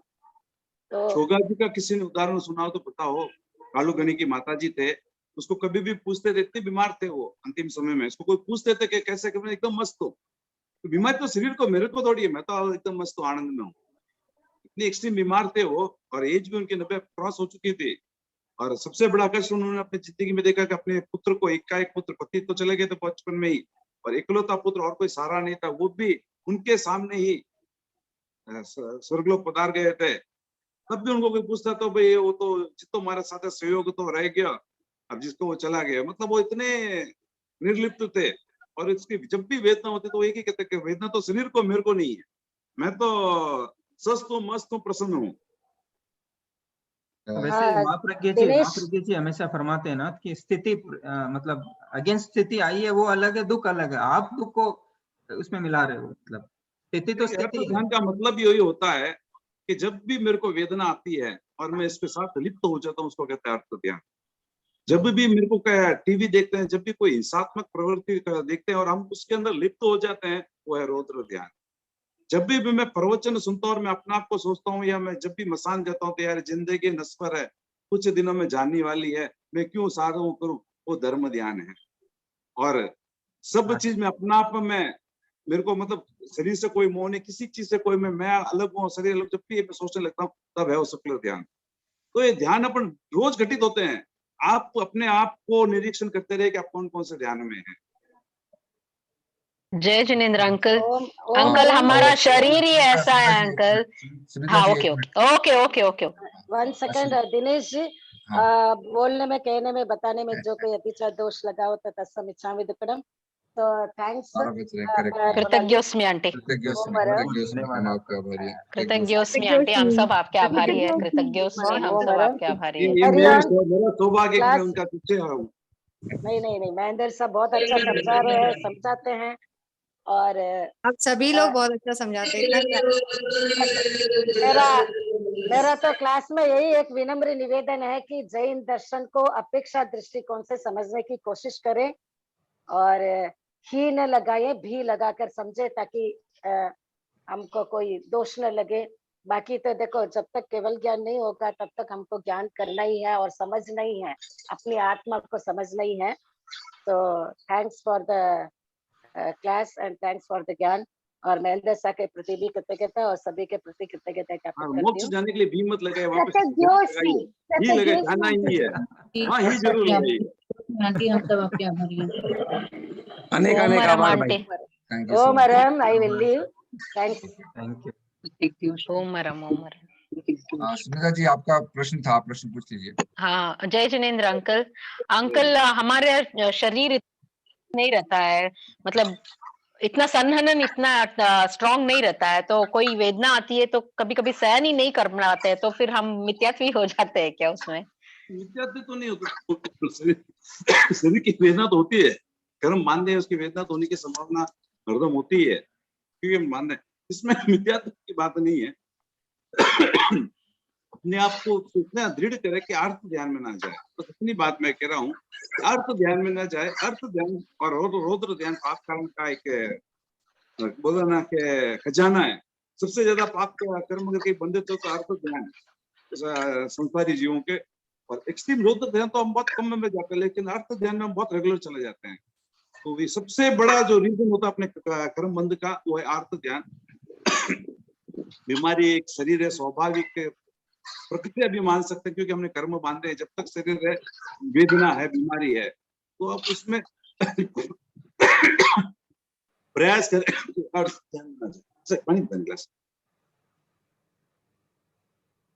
बबीता जी का भी हैंड रेस था। बबीता जी। ओम रम अंकल। अंकल, जैसे है ना, कोई पीछे कोई बुरी घटना हुई है हमारे साथ और हम जैसे उसको बार बार याद करते हैं तो अर्थ ध्यान होता है, पाप लगता है अगेन एंड अगेन। वैसे ही अगर हमने पीछे कोई शुभ प्रवृत्ति की हो और उसे बार बार याद करें तो निर्जरा होगी। देखिए, बार बार याद करने से निचला हो ना हो, लेकिन आपको अहंकार भाव जरूर आएगा कि मैंने किया है, और अहंकार पाप का एक बहुत बड़ा कारण है। इसलिए अपने वेदांत में कहा गया है कि नेकी कर खोए में डाल, यानी उसको भूल जाओ। जब आप उसको याद करते रहते हो, रिपीट करते रहते हो, एक अहंकार का मुख्य कारण बनता है, और आपको दूसरे अच्छे काम के लिए सोचने के जो वक्त आपके पास था उसको नहीं सोचेगा, बस अच्छे काम को या बुरे काम को सोच रहे। मैं तो यहाँ तक भी कहता हूँ, बुरे काम का प्रायश्चित करके अपने आप को वहां से निर्लिप्त होकर अलग निकलना चाहिए। उसी को आप सोचते रहते हैं, तो नेक्स्ट अच्छी क्रिया करने के लिए अपने आप को समय नहीं पड़ता है। भगवान ने इसलिए कहा है कि प्रेजेंट में रहो, वर्तमान में रहो। आज क्या अच्छा और बुरा कर सकते हो, उसके किस बुरे से मैं बच सकता हूँ इस क्षण, और कौन सा अच्छा कार्य मैं कर सकता हूँ, उसको सोचे। पीछे nobody has ever changed the past and you have the reason to change your future। तो उस पर प्लान कीजिए, ना कि पास्ट पे रिग्रेट करते हुए। उससे लेसन्स लीजिए कि भाई नहीं, मेरे को आगे ये चीजें नहीं दोहरानी है, ये जरूर आप उससे लेसन लीजिए, लेकिन उसको रिग्रेट करते ही मत रहे कंटिन्यूअसली। वो भी अर्थ ध्यान का बहुत बड़ा कारण है। और जो चीज मैं रेगुलरली याद करता रहता हूँ, रेगुलरली में कॉन्शियस चलती रहती है, जो निकाचित कर्म बंधने की संभावना होती है, चाहे पुण्य हो चाहे पाप हो। तो ज्यादा अपन पुण्य करके ज्यादा उसको बढ़ाते नहीं है, लेकिन सिर्फ सोचते हैं। लेकिन पाप को हम बढ़ाते जरूर है कि भाई मैं कल एक जना ने ठगाया तो आज मैं 2 जना ने भी ठगा सकूं, ये अपने उद्देश्य है। कल आज मैंने 1 को दान दिया, कल मैं 2 को दान दूंगा, कभी नहीं सोचते अपन। यानी अच्छे कार्यों के लिए हम कभी भी स्पीडली आगे नहीं बढ़ते हैं, लेकिन बुरे कार्य के लिए सिर्फ अपना बस सीढ़ी जाते, क्योंकि लिफ्ट में जाते हैं तो लिफ्ट बहुत जल्दी चले जाते हैं। इसलिए बोलते हैं कि अच्छा काम है वो सीढ़ी के समान है, और बुरा काम जो लिफ्ट के समान एक साथ लिफ्ट कर लेता है। तो उसको भी अब ज्यादा मत सोचिए। Thank you uncle. और कोई प्रश्न, वरना आज थोड़ा सा समय है, हम वी कैन टेक अप ज्ञान की 8 आचार। नहीं, 1 मिनट। सामायिक के 4 प्रकार हैं। हमने सामायिक के डिस्कशन, मैंने सोचा लोग तैयार होकर हमको बताएंगे, तो किसी ने अगर सामायिक पे कुछ भी वर्क किया तो प्लीज सामायिक का मूल बेनिफिट आप समझ लीजिए पहले, और सामायिक के प्रकार समझ लीजिए, मतलब समझा दीजिए हम लोगों को, और उसके मूल बेनिफिट समझ में आए तो सामायिक में आनंद आएगा। हम ये सोच रहे थे सामायिक मतलब 48 मिनट मुंह पे बांधने एक जगह में बैठो रहो, कुछ स्वाध्याय व्यर्थ कर लियो, तो जाप पर वो कर लियो तो सामायिक हो गई। नहीं, मैं ये नहीं मानता हूँ उससे सामायिक होती है। सामायिक सामायिक मतलब समता में रहना, वही हुआ ना? ठीक है, ये भी वो अच्छी तो बात वो है, है, शब्दार्थ तो वही होता है, लेकिन करने में में जब रहना भी अच्छी बात है। आप, मैं ये बता रहा हूँ, सवाल पूछता हूँ आपके, अगर आप सामायिक में नहीं है, घर में समता में, तो क्या आप सामायिक में है कि नहीं है? फिर अगर समता ही सामायिक है तो मैं जब भी समता मतलब मैं सामायिक में हूँ। है, लेकिन फिर भी हमारी पापकारी प्रवृत्ति तो चली रही है, इसमें तो हमारी सारी पापकारी आप प्रवृत्ति मेरे ये वो शब्द बोलने मात्र के मैं सावध योगम पचकामी बोलने से कोई पाप नहीं रुकता है, उसकी क्रिया करिए तो पाप रुकेंगे। चलिए, बोलने मात्र से कभी पाप नहीं रुकते हैं। नहीं, बट कोशिश तो यही रहती है कि भाई पापकारी प्रवृत्ति, इसीलिए स्वाध्याय जाप ये सब करते हैं, तो ऑब्वियसली पापकारी प्रवृत्ति तो कम ही हो जाती है। नहीं, पहला बात, सामायिक के 4 प्रकार किसी को पता हो नहीं हो तो मैं बताता हूँ। शुद्ध सामायिक होती है। समय का और एक अर्थ है कि सब जीवों को एक समान समझना। तो अगर आप अपने डेली एक्टिविटीज में, डेली लाइफ में भी अगर आप सबको इक्वल समझ के ही आप सब कुछ काम करते हैं, तो आई थिंक ये भी एक बहुत बड़ी साधना है।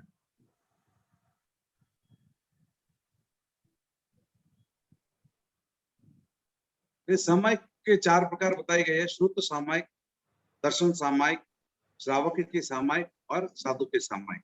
शुद्ध सामायिक, जब भी आप स्वाध्याय करते हैं, धार्मिक सद स्वाध्याय, यानी अपनी आत्मा का जो स्वाध्याय, उसको तब भी आप सामायिक में।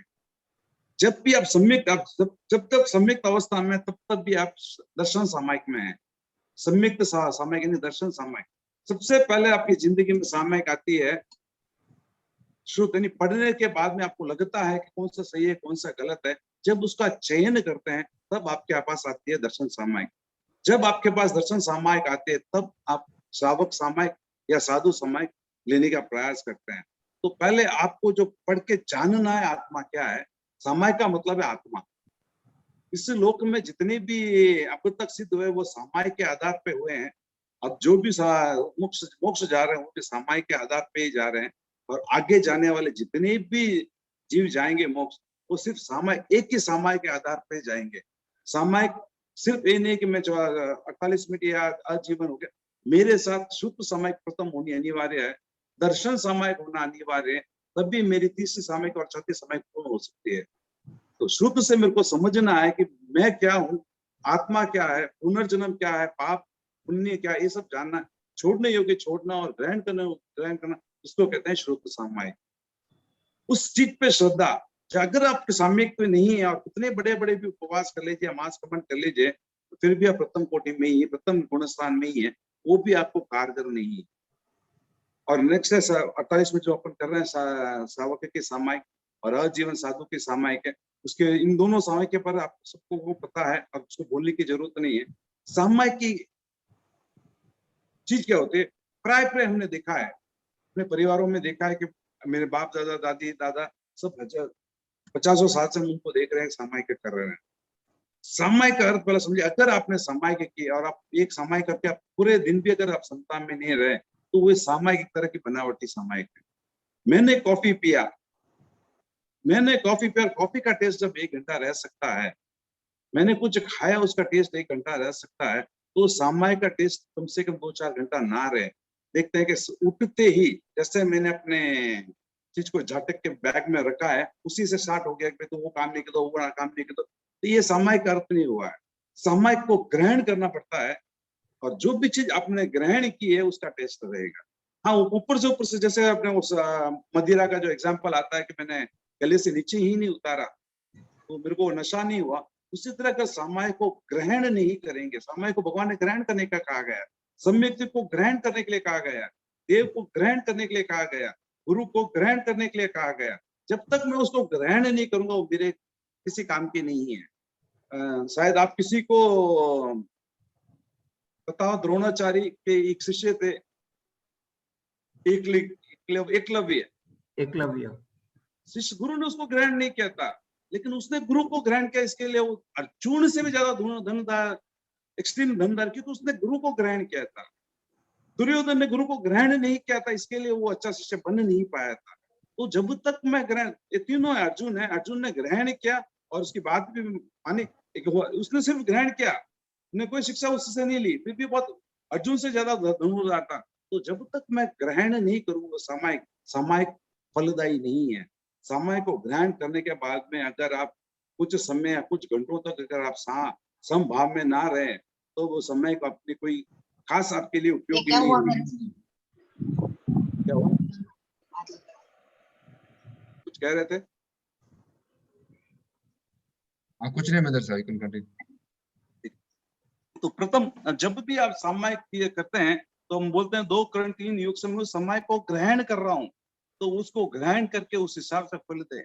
समय का फल अगर आपको जानना है तो ये आता है व्हाट्सएप में, उसकी भी बात मैं नहीं जानता कि 1 करोड़ 1 सागरोपम के नरक आयु टल गई, मेरे को समझ में नहीं आता है, मैं नहीं जानता हूँ इसको, मैं ज्यादा मानता भी नहीं हूँ।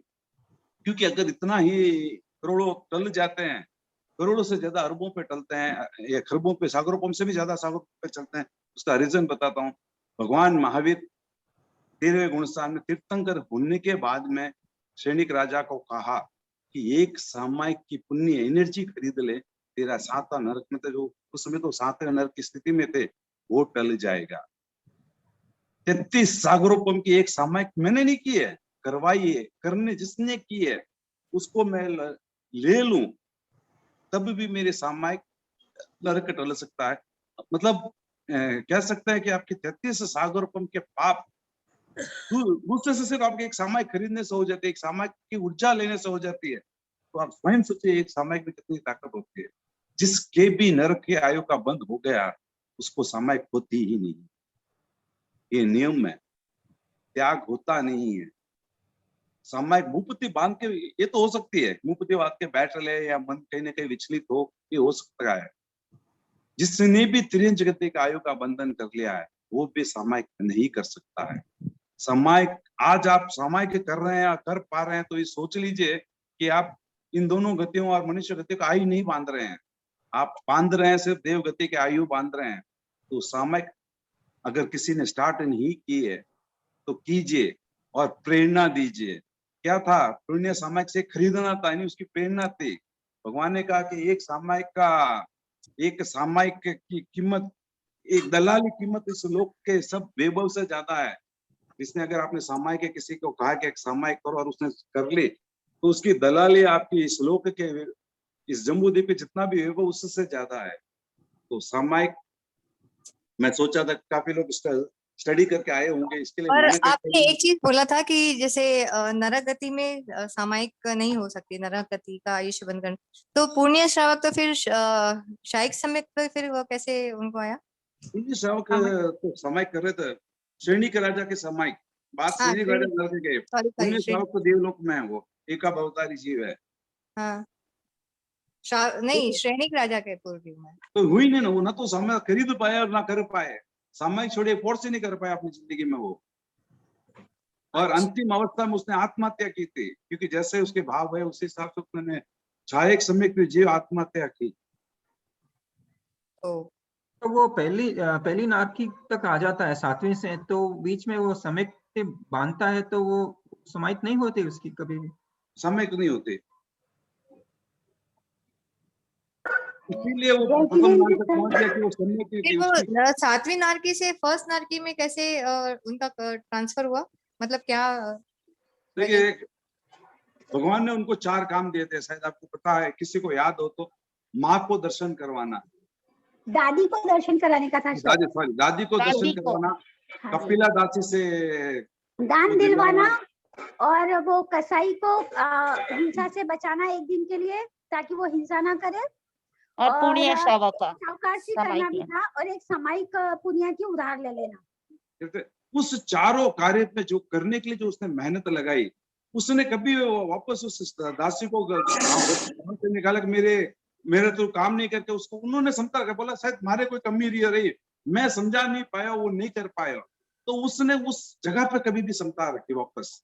उस समता का बोलो ना, आवाज नहीं है, कहीं समझ में नहीं आया। औपचारिक कार्य जो सैनिक ने दिया हो, एक बार रिपीट करो ना। उसकी दादी थी, कहते कि अभव्य मिथ्या तो थे, भगवान ने कहा तेरी दादी को मेरे दर्शन मात्र करवा ले, वंदना करवाने के लिए भी नहीं कही, मेरे दर्शन मात्र करवा ले। सेकंड था उसकी एक दासी थी कपिला दासी, वो साधुओं को दान, उससे साधुओं को दान दिलवा दे। तीसरी थी काल कौशिक करके एक गांव एक कसाई था, रोज उसको 500 भैंस मारने की आदत थी, वो नियम था उसका, उसका एक दिन का हिंसा रुकवा दे। और चौथी थी पुण्य श्रावक की एक सामायिक को खरीद ले।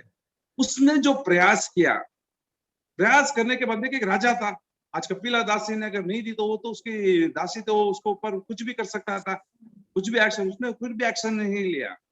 काल कौशिक को कोई उसने कारागृह में डाला, अगले दिन उसको छोड़ दिया, वापस नहीं हुआ तो कोई बात नहीं, छोड़ दिया उसने। तो वो राजा होते हुए भी उसको ये चीज आगे कि ये सब चीज भी मेरे जिंदगी में कोई काम नहीं करने वाले, मेरे आखिर मेरी क्रिया, मेरी सत्प्रवृत्ति ही मेरे काम आएगी। तो एक और भी आता, बोलता कि नौकारसी कर ले, तो नौकारसी भी नहीं कर पाता, उसी दिन रात को उसको सब चालू हो गया था। तो कुछ कर्मों की ऐसी विचित्रता थी कि वो नहीं कर पाया, लेकिन उसका जो करवाने का जो प्रयास था, जैसे कि अब कृष्ण राजा के बारे में कहते हैं कि उन्होंने सिर्फ घोषणा मात्र की कि जो भी दीक्षा ले सकते हैं उनके सब परिवार को मैं संभालूंगा, उनको कोई कष्ट नहीं होने दूंगा। आप उसने जो सीएम की जो अनुमोदना की, उस वजह से उसने तीर्थंकर गोत्र बांधा है। तो उसी तरह उसने जो सीएम के प्रति जो क्षमता के प्रति उसने जो आस्था थी, उस वजह से वो साथ से प्रथम नरक तक पहुंचे। प्रथम नरक में भी कितना 84,000 साल ही है, प्रथम नरक भी 1 सागर रूपम तक का है, उसमें भी वो 84 लाख की आयु लेके गए, उससे भी ज्यादा लेके नहीं गए। तो एक सामायिक आपकी नरक टाल सकती है, एक सामायिक आप दूसरे को दे तो उसकी नरक टल सकती है। हो सकता है अपने को प्रोसेस पता ना हो, उसकी एनर्जी कैसे दी जाए। उस समय तो भगवान थे वहां पे, तो भगवान ने उसको नहीं कहा कि एक सामायिक तुमसे दान ले, उसने कहा एक सामायिक खरीद ले, दान तो भली हो सकता है वो दे देता। महेंद्र साहब, अंकल जी एक क्वेश्चन है मेरा कि महेंद्र साहब, हाँ सर, सुन रहे हो? कृतज्ञों में कह रही हूँ आपने माने जेका जितना भी लोग हाँ बारट है सगला ने मालूम पड़ गयो कि मैं नरक बत्ती का बंद तो नहीं करोड़ा, क्योंकि सामायिक भी कर पा रहा, प्रेयर भी कर पा रहा, इरो मतलब आज निश्चित हो गया कि नरक गति का बंद तो कोनी करे आती आप आगे। Thank you so much. और मैं ये थैंक यू अंकल, ओम आराम। छोड़िए मत ताकि नरक गति का बंद ना हो। आज बहुत खुशी मैंने हो कहा रही है ना अंकल, ये तो अब तक हुआ नहीं है, आगे कभी करेंगे नहीं, और ऐसा सही है। काम करेंगे कि त्रियंश और नरक दोनों के द्वार बंद कर देंगे। सीकिंग ट्रूथ की सबसे बड़ी उपलब्धि आपको ये बताने के लिए अनेक कृतज्ञ। ओम आराम। ओम आराम, ओम अंकल, आराम। Thank you very much. Thank you. ओम आराम अंकल जी, एक क्वेश्चन है मेरा ओम आराम। कि श्री कृष्ण भगवान ने जो इतनी नारकी के बंधन काटे वो कैसे काटे और ये कौन सा आगम में आता है? देखिए कौन सा आगम में आता है वो तो शायद ज्ञाता कर्म सूत्र में हो, आगम का नाम तो अभी मेरे को पता नहीं है, लेकिन शायद आप ज्ञान चरण पढ़ेंगे उसमें आने वाले 24 के नाम है, उसमें कृष्णा का भी नाम है, और वो तीसरे नरक में है। ये तो ज्ञाता कर्म सूत्र में आपको मिल जाएगा। अब आपका सवाल है क्या वो तो मेरा सवाल ये था कि जो श्री कृष्ण थे वो वासुदेव थे, उन्हें उनका वासुदेव का तो बंधन 7वीं नारकी के लिए होता है, तो वो तीसरी नारकी में कैसे पहुंचे? मतलब उनका कारण क्या था कि उन्होंने 4 नारकी के बंधनों को क्षय कर दिया, उसका कारण क्या था? नहीं, ऐसा कोई नियम नहीं है कि नरक में जाने का नियम है, 7वीं नरक जाने का कोई नियम नहीं है। 7वीं नरक का जाने का कोई नियम नहीं, नरक में जाने का ही नियम है। और वो हो सकता है कि अगर सम्यक अवस्था में अगर नहीं मरते तो 7वीं नरक में जा सकते थे, लेकिन वो छाया की सम्यक की अवस्था में मरे, उनके काल हुए, इसीलिए वो फिर से नरक से नीचे नहीं गए, क्योंकि जब वो छाया सम्यक आए तो उसमें अनंत कर्मों का कर्म तोड़ चुका है। आपको मैंने शायद क्लास में आप थे नहीं थे, मेरे को पता नहीं, सम्यक उसी को आता है जो 70 कोड़ा कोड़ी से 69 कोड़ा कोड़ी सागरों का कर्म तोड़ दे, मोह कर्म को तोड़ दे। हाँ, 1 करोड़ कोटा कोटि का अंत इसमें आ जाता है, तब उनके सही सम्मति की प्रोसेस चालू होती है। हाँ, तो उनकी आयु।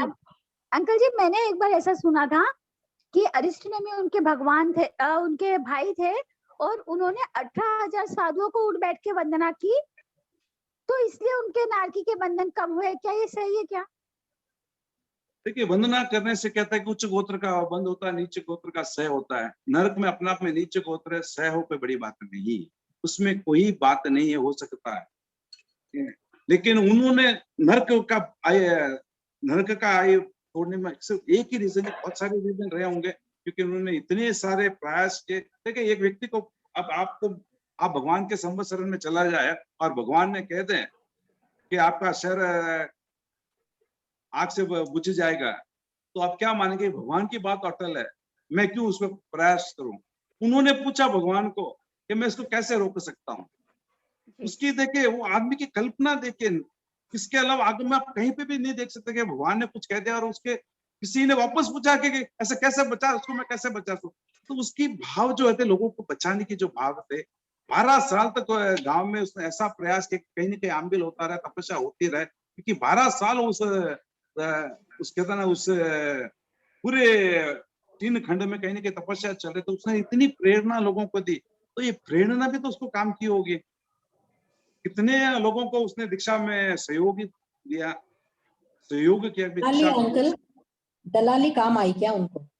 हाँ, दलाली 100% काम है। इतनी दलाली काम है कि तीर्थंकर गोत्र बांध चुके हैं। सिर्फ तीर्थंकर गोत्र कर्म बांधा, पर नरक के कर्म जो उनके कम हुए, उसका एक मतलब कारण क्या हो सकता है, ये मैं आपसे जानना चाहती थी। कारण एक नहीं हो सकता, सम्मिलित होते हैं। अब मेरे को बताया कि तीर्थंकर गोत्र बांधने के 20 कारण थे, भगवान के क्या ने 25 भव में कितने कारण का उपयोग किया? क्या एक ही किया? उन्होंने 200 चीजों की आराधना की थी। एक अब आप सम्यक हैं तो उसको क्या, आपके सम्यक लक्षण में कोई एक लक्षण से आप सम्यक नहीं होते हैं, 5-6 लक्षण मिलते हैं तब आप सम्यक होते हैं। अगर आप कह दें कि भाई मैं एक लक्षण से ही मैं सम्यक हूं, तो भगवान ये कहते हैं, संबोधि आपने अगर पढ़ी हो तो, कि तुम उस हाथी के में जब मिथ्यात्व था तब भी मैं तुम में इतनी अनुकंपा थी, तो उसे शशांक के ऊपर पांव नहीं रखा। अनुकंपा एक लक्षण है सम्यक्ति का, लेकिन भगवान साथ कह रहे हैं कि तुम मिथ्यात्व थे उस भाव में। इसका मतलब यह है कि 5 अगर मेरे पास लक्षण है तभी मैं सम्यक हूं। अगर उसके अंदर एक लक्षण नहीं है मेरे अंदर, मैं संपूर्ण सम्यक नहीं हो सकता हूँ। तो इसीलिए हर चीज कार्य होती है, ये नहीं है कि एक ही चीज से कोई कार्य हो। छाई बनने के लिए भी 5 चीजें चाहिए, तो वो भी एक कारण था। भगवान यहाँ पे भी आता है कि सैनिक राजा ने भी लगभग 14,000 साधुओं को वंदना कर रहे थे, इसलिए उनकी नरक आयु कम हुई। ये ही एक रीजन नहीं होता है। उनकी जीवन जो थी वो समतामय थी। नरक आयु बंधने के बाद उनको पता है मैं नरक जा रहा हूँ, फिर भी उन्होंने अर्थ ध्यान नहीं किया, प्रयास किया कि मैं धर्म ध्यान में ज्यादा से ज्यादा रहूं ताकि मेरे नरक की स्थिति कम पड़े। जब मैं नरक का आयु बांधता हूं तो मैं साथ में स्थिति भी बांध लेता हूँ। मैं उस स्थिति को कम कर सकता हूँ, लेकिन नरक गति को नहीं बदल सकता हूँ, नरक आयु को नहीं बदल सकता हूँ, लेकिन स्थिति कम कितनी भी की जा सकती है, उसका रस कम किया जा सकता है, वो मेरे हाथ में है, वो पुरुषार्थ से हाथ में। एक खाली वंदना करने के मात्र से ही 4 से 7 से 30 माते, तो दूसरे दिन और वंदना कर लेते, 30 से दूसरे आ जाते, तो 7-8 दिन वंदना करते तो पारी आ जाते। तो एक मात्र ये रीजन नहीं हो सकता, हो भी सकता है, ऐसी कोई बात नहीं कि निश्चय भगवान ने केवल ही जाने, लेकिन बाकी इनकी इतने सालों की जो आयु में इतने सत्कार्य भी के, ये भी उसके कारण बने हैं। अंकल जी, एक कारण हो सकता है ना कि जब बिना किसी लाभ की इच्छा के कोई काम करते तो उससे निर्जरा अच्छी होती है। वापस अगर उनके मन में भाव आ जाता कि चलो मेरे और बाकी के कर्म कट जाएंगे, तो ये लाभ की इच्छा से तो फिर वैसा फल मिल ही नहीं सकता ना। देखिए, लाभ की इच्छा अपना में पाप के, लाभ अपना में पाप का एक प्रकृति है। लाभ की इच्छा से तो कोई काम अच्छा हो ही नहीं सकता, क्योंकि लाभ तो बिजनेस का एक है, मैं कुछ मिलेगा तो मैं करूंगा, व्यापारी प्रवृत्ति हो गई। लेकिन आप ही बताइए कि हाँ, काफी चीजें हम बिना लाभ या बिना सहज रूप से करते आ रहे हैं। जहां जहां सहज, जहां जहां पाप के बंधन और पुण्य का बंधन का डिफरेंस है, योग है सिर्फ, तो पुण्य का बंधन योग के साथ मोह जुड़ जाता है, वहां पाप का बंध होता है। पाप पुण्य बंध का एक ही कारण है योग, उसके साथ अगर मोह जुड़ता है तो पाप का बंध होता है, उसके साथ अगर वो मोह नहीं जुटा है क्रोध मान माया लोभ नहीं जुटा, पुण्य का ही बंद होगा। वो भी एक रीजन हो सकता है। नहीं नहीं हो सकता ऐसे कोई बात नहीं है, ये भी रीजन हो सकता है। और जी जितेंद्र अंकल, तो फिर अंकल जी आप कुछ बोल अगर रहे है थे। ना, हाँ पूछिए पूछिए। अंकल जी कुछ बोल रहे थे। जी अंकल जी आप कुछ अंकल कंटिन्यू बोलिए। कर रहे थे। हैं? आप कुछ कंटिन्यू कर रहे थे। नहीं, मैं यही बोल रहा हूँ कि खाली ये नहीं हो सकता, मैं नहीं बोल रहा हूँ। उन्होंने वंदना की बिना लाभ से, बिना से उन्होंने, क्योंकि भगवान ने कहा वंदना के दो फायदे हैं, एक तो उच्च गोत्र का बंध और नीच गोत्र का श्रेय होता है। तो नरक से नीच गोत्र की एक प्रकृति में नरक पे उसका श्रेय हो गया और ऊपर आते गए, वो कोई ये नहीं कि नहीं हो सकता, 100% हो सकता है, लेकिन उसके साथ भी उनकी क्रियाएं बहुत एक्सट्रीम थी।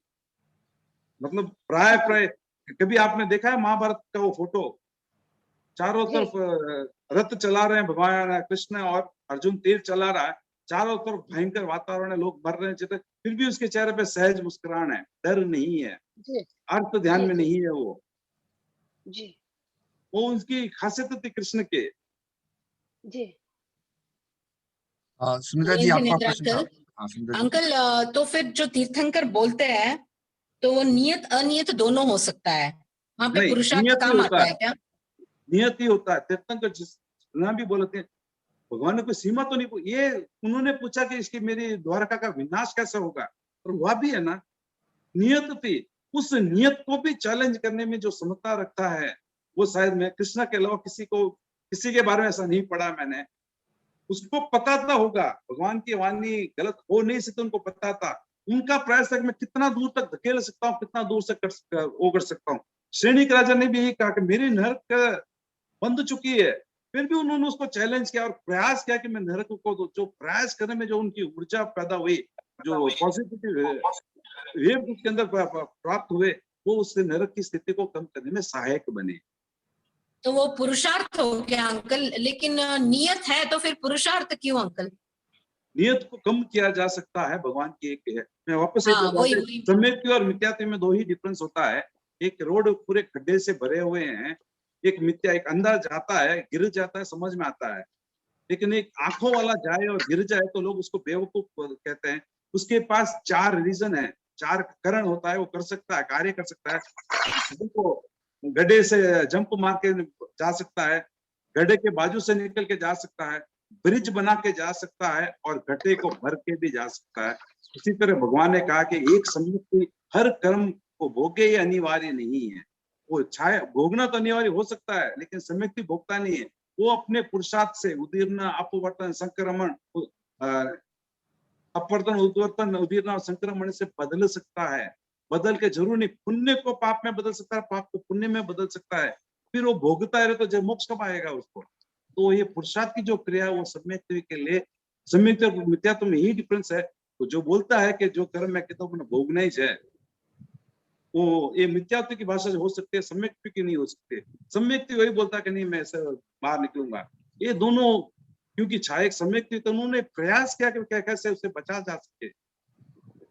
तो अंकल इसको आप प्रयास कह रहे हैं या फिर श्रेणिक राजा ने भगवान के ऊपर डाउट किया कि नहीं मैं नहीं जाऊंगा नरक, मैं इसको टाल दूंगा, इसको हम डाउट डाउट नहीं किया उनको। तो देखिए डाउट होता तो पुरुषार्थ ही नहीं करता। अब उसको डाउट है कि मैं जाऊंगा नहीं जाऊंगा, क्या पता तो क्यों मेहनत करता। उसको पता था मैं जाऊंगा जरूर, प्रयास करता हूँ कि क्या बच सकता हूँ क्या। आपको पता है कि कल आपकी मृत्यु होगी, फिर भी आप डॉक्टर के पास जाते हैं, आप प्रयास करते हैं कि बचने की। हो सकता है कि भाई कोई कह दे कि भाई थारा अटैक आएगी, मतलब अटैक आएगी मतलब जाने वाला ही है, फिर भी हम प्रयास करते हैं कि 2-4 दिन एक्स्ट्रा काढ़े के करना है। वेंटिलेटर में क्यों डालते हैं? हम प्रयास करते हैं, हम पुरुषार्थ करते हैं कि कुछ क्षण में बढ़ा सकता हूँ क्या मेरी जिंदगी के। नहीं बढ़ेगा, हर व्यक्ति जानता है कि भाई मेरी नियत आयु है तो नहीं बढ़ सकते, फिर भी हम प्रयास करते हैं। तो श्रेणिक राजा ने ऐसा नहीं लगता है कि वो भगवान के अगेंस्ट गए? उस सिचुएशन को क्या हम ऐसे देख सकते हैं कि वो भगवान के अगेंस्ट गए? भगवान ने तो कहा नरक जाइला, तो वो बेकारी तो हैंग करियो, तो इन सिचुएशन में आप किकर समझा? देखिए भगवान ने कहा नरक जाएंगे, उन्होंने इसको एक्सेप्ट किया। भगवान से यही पूछा क्या और कोई रीजन है कि मैं बच सकता हूँ? अगर रीजन संपूर्ण कर लेता तो हो सकता है नरक में बच सकता है, क्योंकि भगवान ने कहा कि अगर तू कर लेता 18,000 सालों को पूरे तो तेरा नरक टल जाता, अनहोनी हो जाती थी। तो अनहोनी हो सकती है, तीर्थंकर कहते हैं। तीर्थंकर ये नहीं कहते कि नहीं हो सकती थी अनहोनी, हो किसने भी कृष्ण राजा के पढ़ा अनहोनी हो सकती थी, जो आज तक नहीं हो कभी हो सकता था, तो उस प्रयास से घटा है, तो अनहोनी होने की संभावना थी, हो सकती थी, पूर्ण रूप से नहीं, कुछ अंशों में हुई तो है अनहोनी, तो वो प्रयास आप सामायिक रूप नरक टला बोलिया। इस विषय को ऐसे समझ सकते हैं। एक मिनट, आप सामायिक करे तो नरक की ड्योरी टलती है बोलते हो, तो नमी राजा ऋषि ने मुनि अवस्था में भी नरक के वो बांधी ना, वो तो मुनि अवस्था में ही थे ना, उन्होंने भाव से एक बार नरक को टच करके वापस उनके भाव से वो नीचे उतर गए ना। उस दिन वो कंप्लीट ना, मैं कंप्लीट करना है, मेरे को याद था कंप्लीट करना है, पहले कर्म बनने की प्रक्रिया समझ लीजिए। भगवान ने कहा है पुण्य का बंध नामकर्म से होता है, और पाप कर्म ग्रंथ है, और पाप का बंध मोक्ष कर्म से सहज होता है। कर्म बंध एक ही रीजन से होता है, वो मन से नहीं, योग से, मन से, वचन से, काया से और अविस्वादन योग से, ये पुण्य का बंध का होता है। तो उसके साथ अगर मोह जुड़ता है तो पाप का बंध होता है। कर्म बंध के 4 कारण है, मतलब पुण्य और पाप के 4 कारण बताए हैं। मन की सावध प्रवृत्ति पाप का बंध है, वचन की सावध प्रवृत्ति पाप का बंध है, काया की सावध प्रवृत्ति पाप का बंध है, कथनी करने में असमानता पाप का बंध है। ये तीनों जो बंध होते हैं, मन के, वचन के, काया के, ये बंध निकाचित या अवश्य भोगे, उसको बदला जा सकता है। ये बंध हो, ऐसा ही भोगना ये अनिवार्य नहीं। मिथ्यात्व के लिए बात छोटी, मैं यहाँ मिथ्यात्व की बात नहीं करता हूँ। मिथ्यात्व तो वही होता है जो जैसे कर्म उसको भोगने के बारे में सोचता है। सम्यक इन तीनों को बदल सकता है, लेकिन इन चाहतों में कथनी करनी, यानी मैं जो सोचा, जो मैंने बोला, वो मैंने कर दिया। मैं आज सोचा कि मैं किसी को मारूंगा और मैंने मार दिया, वो कर्म भोगने अनिवार्य होते, चाहे सम्यक हो चाहे मिथ्यात्व हो, क्योंकि इसमें क्रिया में आ चुके थे। 5 क्रियाओं में 5वीं क्रिया पारिनाथ, प्रथम 3 क्रिया जो होती है, वो प्रथम 3 क्रिया होती है कि पहला वो काय से सोचता है कि मेरे को किसी को मारना है, दूसरी क्रिया होती है वो अस्त्र खरीदता है, तीसरे में क्रोध की उत्पत्ति करता है, जो मारने की ताकत उत्पत्ति करता है, चौथा उसको मारता है, हनन करके लगवाता है, और 5वें में उसको मारता है। ये 3 जो क्रिया होती है, ये होती है उसको बदला जा सकता, उसको प्रायश्चित से पूर्ण किया जा सकता है। इसीलिए मन की सावध क्रिया थी, प्रसन्नचित राजा राज ऋषि की सावध क्रिया थी मन की। पाप के बंध होते हैं, लेकिन अगर वो नरक की आयु होती तो क्या वो वहां से बाहर निकलते हैं? उन्होंने सिर्फ नरक गति बांधी है, नरक आयु नहीं बांधा। उस समय नरक गति का बंद हो रहा था, उसको नरक आयु का बंद नहीं हो रहा था। नरक आयु एक बार बनने के बाद में किसी की चेंज नहीं होती है। तो ये जो तीनों होते हैं, जो पहले जो 3 क्रिया होती है, उसको बदला जा सकता है। उसको तो मैं निजरा के 12 किसी वेद से मैं उसको तोड़ सकता हूँ, उसको बदल सकता हूँ, संक्रमण कर सकता हूँ, पहले बुला के भोग सकता हूँ, बाद में बुला के भोग सकता हूँ। इन तीनों क्रिया तक की होती है। चौथी और 5वीं क्रिया होती है। चौथी क्रिया में मैं किसी को हनन कर, हाथ पांव तोड़ दिया मैंने, ये उसको कष्ट होता है, ये उसको तकलीफ भी होती है। उसके आपके साथ उसके भी वाइब्स है, जो बोलते हैं ना बुरी बात है, उसकी दोनों जुड़ती है। और किसी को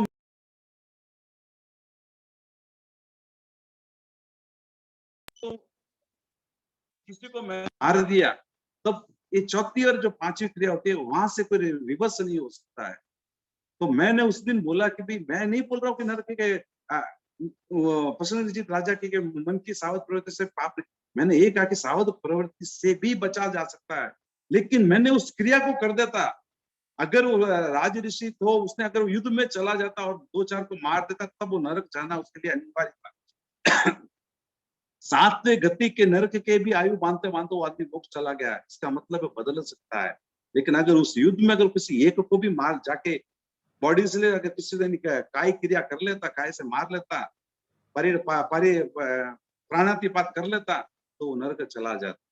लेकिन चूंकि कि वो मन वचन काय की ही सावध प्रवृत्ति थे, कथनी करने की सावध प्रवृत्ति नहीं थी, तो इन तीनों से वो कभी भी बच सकता है, बाहर निकल सकता है। ये नरक जाना अनिवार्य नहीं है, तो मैं बदल सकता हूँ।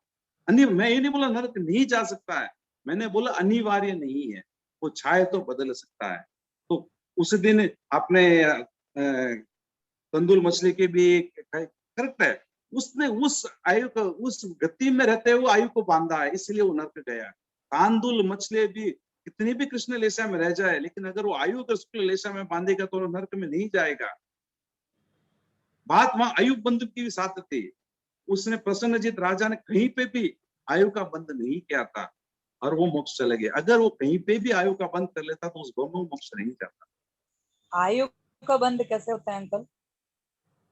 आयु का बंध तो होता है ना, मैंने वही बोला हूं कि जब आप किसी क्रिया को करते हुए एक्सट्रीम में चले जाए, जैसे कि श्रेणी के राजा ने एक हरिण को मारा, एक तीर से मारा और हरिण गर्भवती थी, और उसने ऐसा अहंकार किया कि मेरे जैसा तीर निस्वार्थ कोई नहीं, कि एक तीर से 2 जीव को मैंने हत्या की है।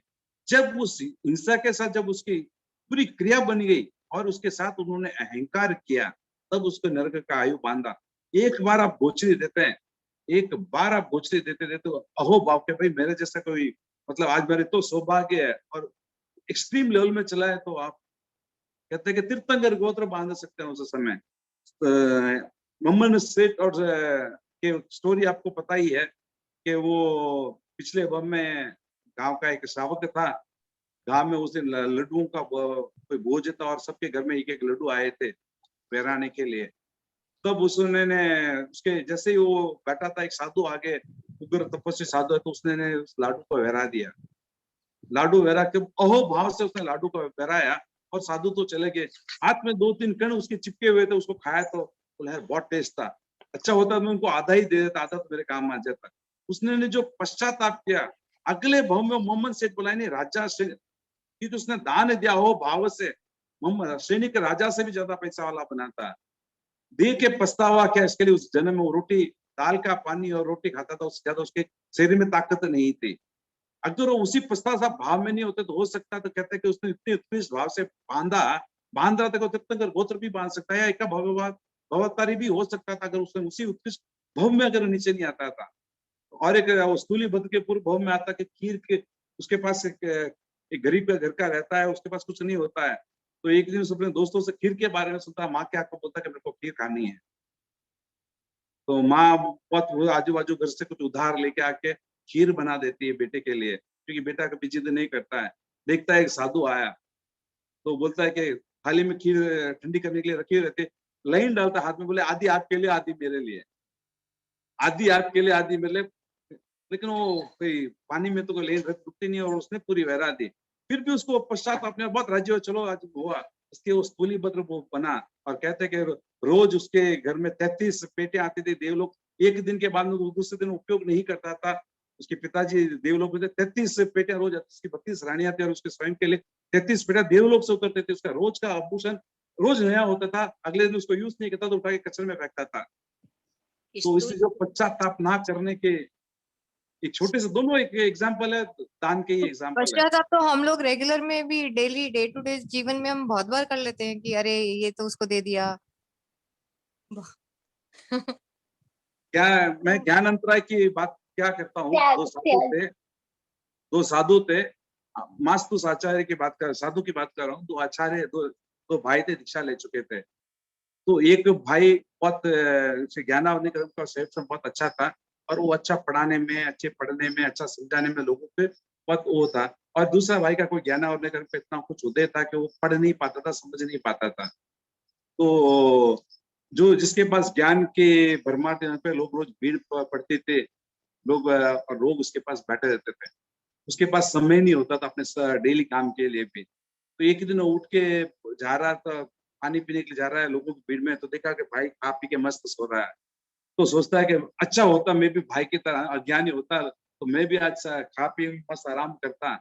उस वजह से उसने आए ज्ञानावधि कर्म का बंद किया। अगले भाव में उसको 2 वर्ड याद नहीं होता था, क्योंकि साधना थी, साधु बन गया, लेकिन कुछ होता नहीं था। तो आचार्य से पूछता है भाई मेरे कहीं क्यों नहीं हुए? तो बोले कि तुम उसको ज्ञानी थे साधु, उन्होंने बताया कि ऐसा क्या? तो बोले मैं क्या करूं? कि मैं कुछ श्लोक देता हूँ, उसको रटते रहो।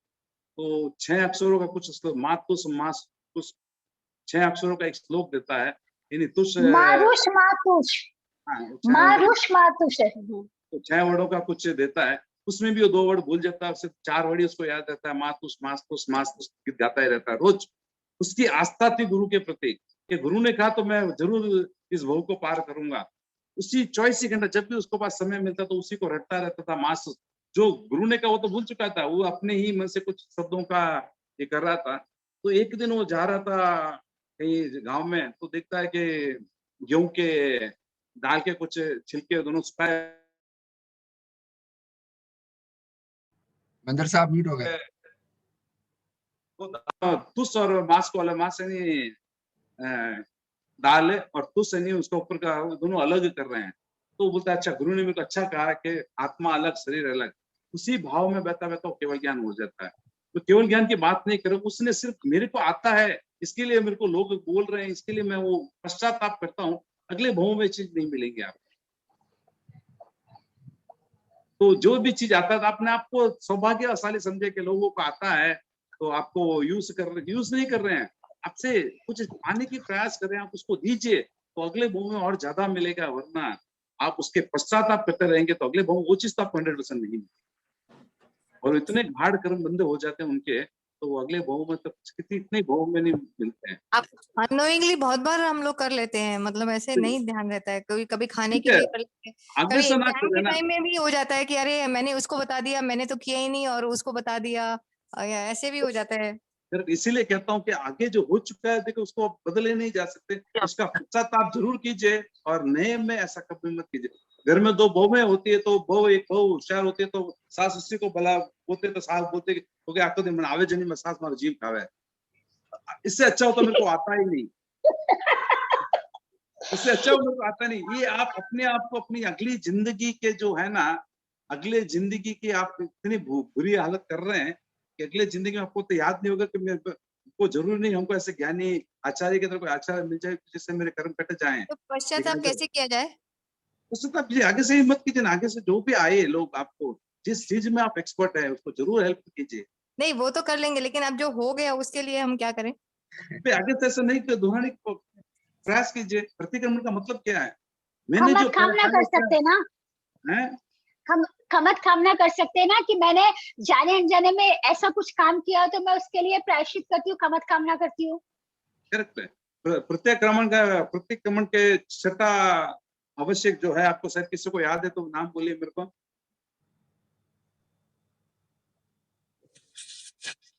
सामायिक चतुर्विंशति वंदना, प्रतिज्ञान और फिर 24वां और प्रत्याख्यान होता है। इसका मतलब एक दिन के लिए आहार पानी छोड़ो, इसका मतलब हुआ जो मैंने पिछले दोष किया था उसको मैं दोहराऊंगा नहीं, उसका मैं प्रत्याख्यान करता हूँ। मैंने जो पाप किया है उसका तो मैं हो चुका, उसके लिए तो मैं प्रायश्चित मानता हूँ और ना दोहराने का संकल्प करता हूँ, उसको कहते हैं प्रत्याख्यान।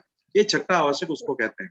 ठीक है, कुछ तो हम त्याग करें, इसके लिए वो परंपरा चल पड़ी कि मैं ये नहीं कि संसारी प्रवृत्ति कुछ चीजें हमको रिपीट करनी पड़ती है मामा रिपीट की आवश्यकता नहीं है वो ना करूं।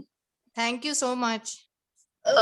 एक क्वेश्चन है, आपने कहा कि तंदुल मत्स्य अगर शुक्ल ध्यान में उसका आयुष्य बंद करता है तो वो नरक का टल सकता है। जब तंदुल मत्स्य का एक फिक्स हो गया कि वो नरक ही जाएगा तो उसको शुक्ल ध्यान आएगा कैसे? नहीं आएगा, मैं नहीं बोलता हूँ जिसको नरक का फिक्स होगा उसको शुक्ल ध्यान नहीं आएगा, मैं मानता हूँ। लेकिन अगर ये कहीं पे भी नहीं है कि हर जलचर नरक में ही जाए, हर तंदुल मत्स्य नरक में, तंदुल मछली। मैं सवाल आपसे पूछता हूँ, एक शेर अगर कृष्ण लेशिया में नरक का, कृष्ण लेशिया में मर के तो कौन से नरक में जाएगा?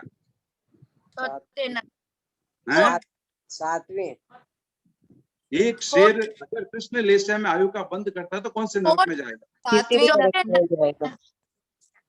चौथे तक जा सकता है। चौथे में तो नील है, चौथे में तो नील है, नील। पांचवी में छठवीं में जा सकते हैं, सातवीं में छठी और सातवीं में ही जाएगा ना। छठी किसी भी नरक में नहीं जाएगा, चौथे नरक तक जा सकता है। तो कृष्ण जो कि चौथे नरक तक, स्थल से सिर्फ चौथे नरक तक ही इसकी आयु के बाद जा सकता है, इसलिए वो भले और कहीं पे भी पैदा हो जाए नरक में नहीं जा सकता है। तो इसी तरह तंदुल मछली भी मैंने अगर किसी लेशिया में आयु का बंद कर दिया है तो जरूर नहीं कि मैं अगर तेजस लेशिया में आयु का बंद कर दूं तो मैं नरक में जो अनिवार्य नहीं है। क्योंकि वहां नहीं है तेजस लेशा, पतन लेशा, शुक्ल लेशा नहीं है। नरक में जाने के लिए मेरे को तीनों में से एक लेशा में ही आयु बांधना पड़ेगा। तो अलेशा से ये बहुत बड़ा सिद्धांत है बंध में, इससे आयु के बंध से। इसमें से हम ये समझ सकते हैं कि और अंकल अगर जैसी अगली गति बंदी होगी वैसे ही अंतिम लेश्या आएगी अंकल।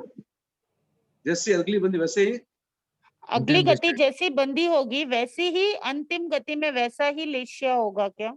वैसे ही भाव भी होंगे आपके। देखिए हम देखते हैं काफी लोगों को कि पूरी जिंदगी अच्छा कर रहे हैं, अंतिम समय में वो धर्म ध्यान छोड़ देता है, सुनना पसंद नहीं करता है, क्योंकि अगर उसने नीच गति का बंद कर दिया तो पसंद नहीं करेगा। काफी लोगों को अपन देखते हैं कि पूरी जिंदगी सामायिक नहीं की है, अंतिम सालों में वो बहुत सामायिक कर लेता है, ध्यान धर्म ध्यान कलम, क्योंकि उसने अच्छी गंदी बांध ली, तो जैसे उसकी गति होगी वैसे उसके भाव हो जाएंगे। तो इसलिए मैं लोगों को कहता रहता हूँ, इस क्लास में भी काफी बार दोहरा चुका हूँ कि हो सकता है अपनी आयु का बंध ना हो, मान के चले अगर ना हो तो कम से कम ये ना करे कि भाई मारे एक बेटा ने छिपाड़ने दे दूं और एक बेटा दे दूं, माया ना करे। माया से आप त्रिंज गति, अगर बंद नहीं हुआ तो आप त्रिंज गति, ये तो धन ध्यान दटिज रही गया। लेकिन अगर जो आप माया करते हैं, बेटी को छुपा के दे दूं, बेटा ने वो दे दूं, ये प्राय जो है उस प्रवृत्ति को आप बंद कीजिए, जिसके तकदीर में जो है वो चला जाएगा। आप माया करके अपनी गति मत बिगाड़िए। आप तो कुछ समय के बाद में अपने आप को जितना हो सके धर्म ध्यान में लग लीजिए, जितना हो सके सरल रहिए, वक्रता ना आए। एक आपने बोला था नरक जैसे गति और आयुष, ये इसमें दोनों में डिफरेंस क्या हुआ? मतलब टाइम का कब, जैसे गति कब बनती है और आयुष कब बनता है? देखिए गति, आप भी क्रोधित में हैं अभी इस समय, अगर आप क्रोधित में तो नरक गति के पुद्गल को ग्रहण कर रहे हैं। इस समय अगर आप माया कर रहे हैं, क्रियंज गति के पुद्गल ग्रहण कर रहे हैं। इस समय आप सरल हैं तो मनुष्य गति की प्रकृति को बंद कर रहे हैं, और इस समय आप धार्मिक है तो देव गति के पुद्गल को ग्रहण कर रहे हैं। लेकिन आयु एक बार बंधने के बाद में चेंज नहीं हो सकती। इसमें जरूरी नहीं कि मेरे पास देव गति के मैंने बहुत सारे पुद्गल को ग्रहण कर लिया और मैं देव गति में जाऊं, अनिवार्य नहीं है। मैंने अगर नरक का आयु बंद कर दिया और मेरे पास देव गति के कितने भी पुद्गल रहने दीजिए, कर्म गति के पुद्गल रहने दीजिए, मेरे को कोई काम नहीं आने वाले, वहां सब मैं प्रदेश में भोगने वाला हूँ। कितने सारे आपने पाप कर लिए, समझ लीजिए कि आप एक सागरोपम का पाप, इतना पाप करते एक सागरोपम का आपको तकलीफ दें और आप देवलोक में चले गए, वो सब आप प्रदेश में भोगने के विपाक में नहीं आएगा। क्योंकि गति को कोई जरूरी नहीं है कि आपको आए, लेकिन आयु एक बार बंधने के बाद में वो फिक्सड है। उसने आपने देव गति बांधा तो देव ही जाएंगे, कितना भी प्रयास कर ले, सैनिक राजा की तरह या कृष्ण राजा की तरह के नरक में जाना, उन्होंने आयु बांध दिया। अगर वो गति बांधे हुए रहते तो वो नहीं जाते, बदल जाती उनके, लेकिन उन्होंने आयु बांध लिया, वो कभी नहीं बदलती। तो ये की कर्म है। तो अभी उनकी जो भी कर्म जैसे नरक गति के रहेंगे तो वो प्रदेश में ही भोगेंगे, विपाक में नहीं आएंगे। किसके? सैनिक राजा के नहीं, नरक तो विपाक में है ना, नरक में है ना वो। उनने जो देव गति के जो पुद्गल हैं, अच्छा वो नहीं, उनकी सारे वेस्ट हो गए वो। देखिए वो कोई 84 वो तो बहुत लंबे बांध के रखे हैं, 84,000 साल तक तो वो प्रदेश में वेस्ट होंगे उनके। अच्छा, ये तो एकदम नया चीज पता चला है, थैंक यू। 12:40 हो गया है, 12:42। I think we must end this session, क्योंकि ये अनस का ये जो जिज्ञासा है ये आई थिंक चलता ही रहेगा। हम प्रत्यज्योस्मी टीपीएफ के बहुत आभारी है, महेंद्र जी के बहुत आभारी है, आप सभी के बहुत आभारी है। ओ मैडम बहुत अच्छा समझाते हैं, बहुत ही अच्छा, thank you so much. Uncle बार आपका सहयोग मिलता रहे ऐसी अपेक्षा करते हैं।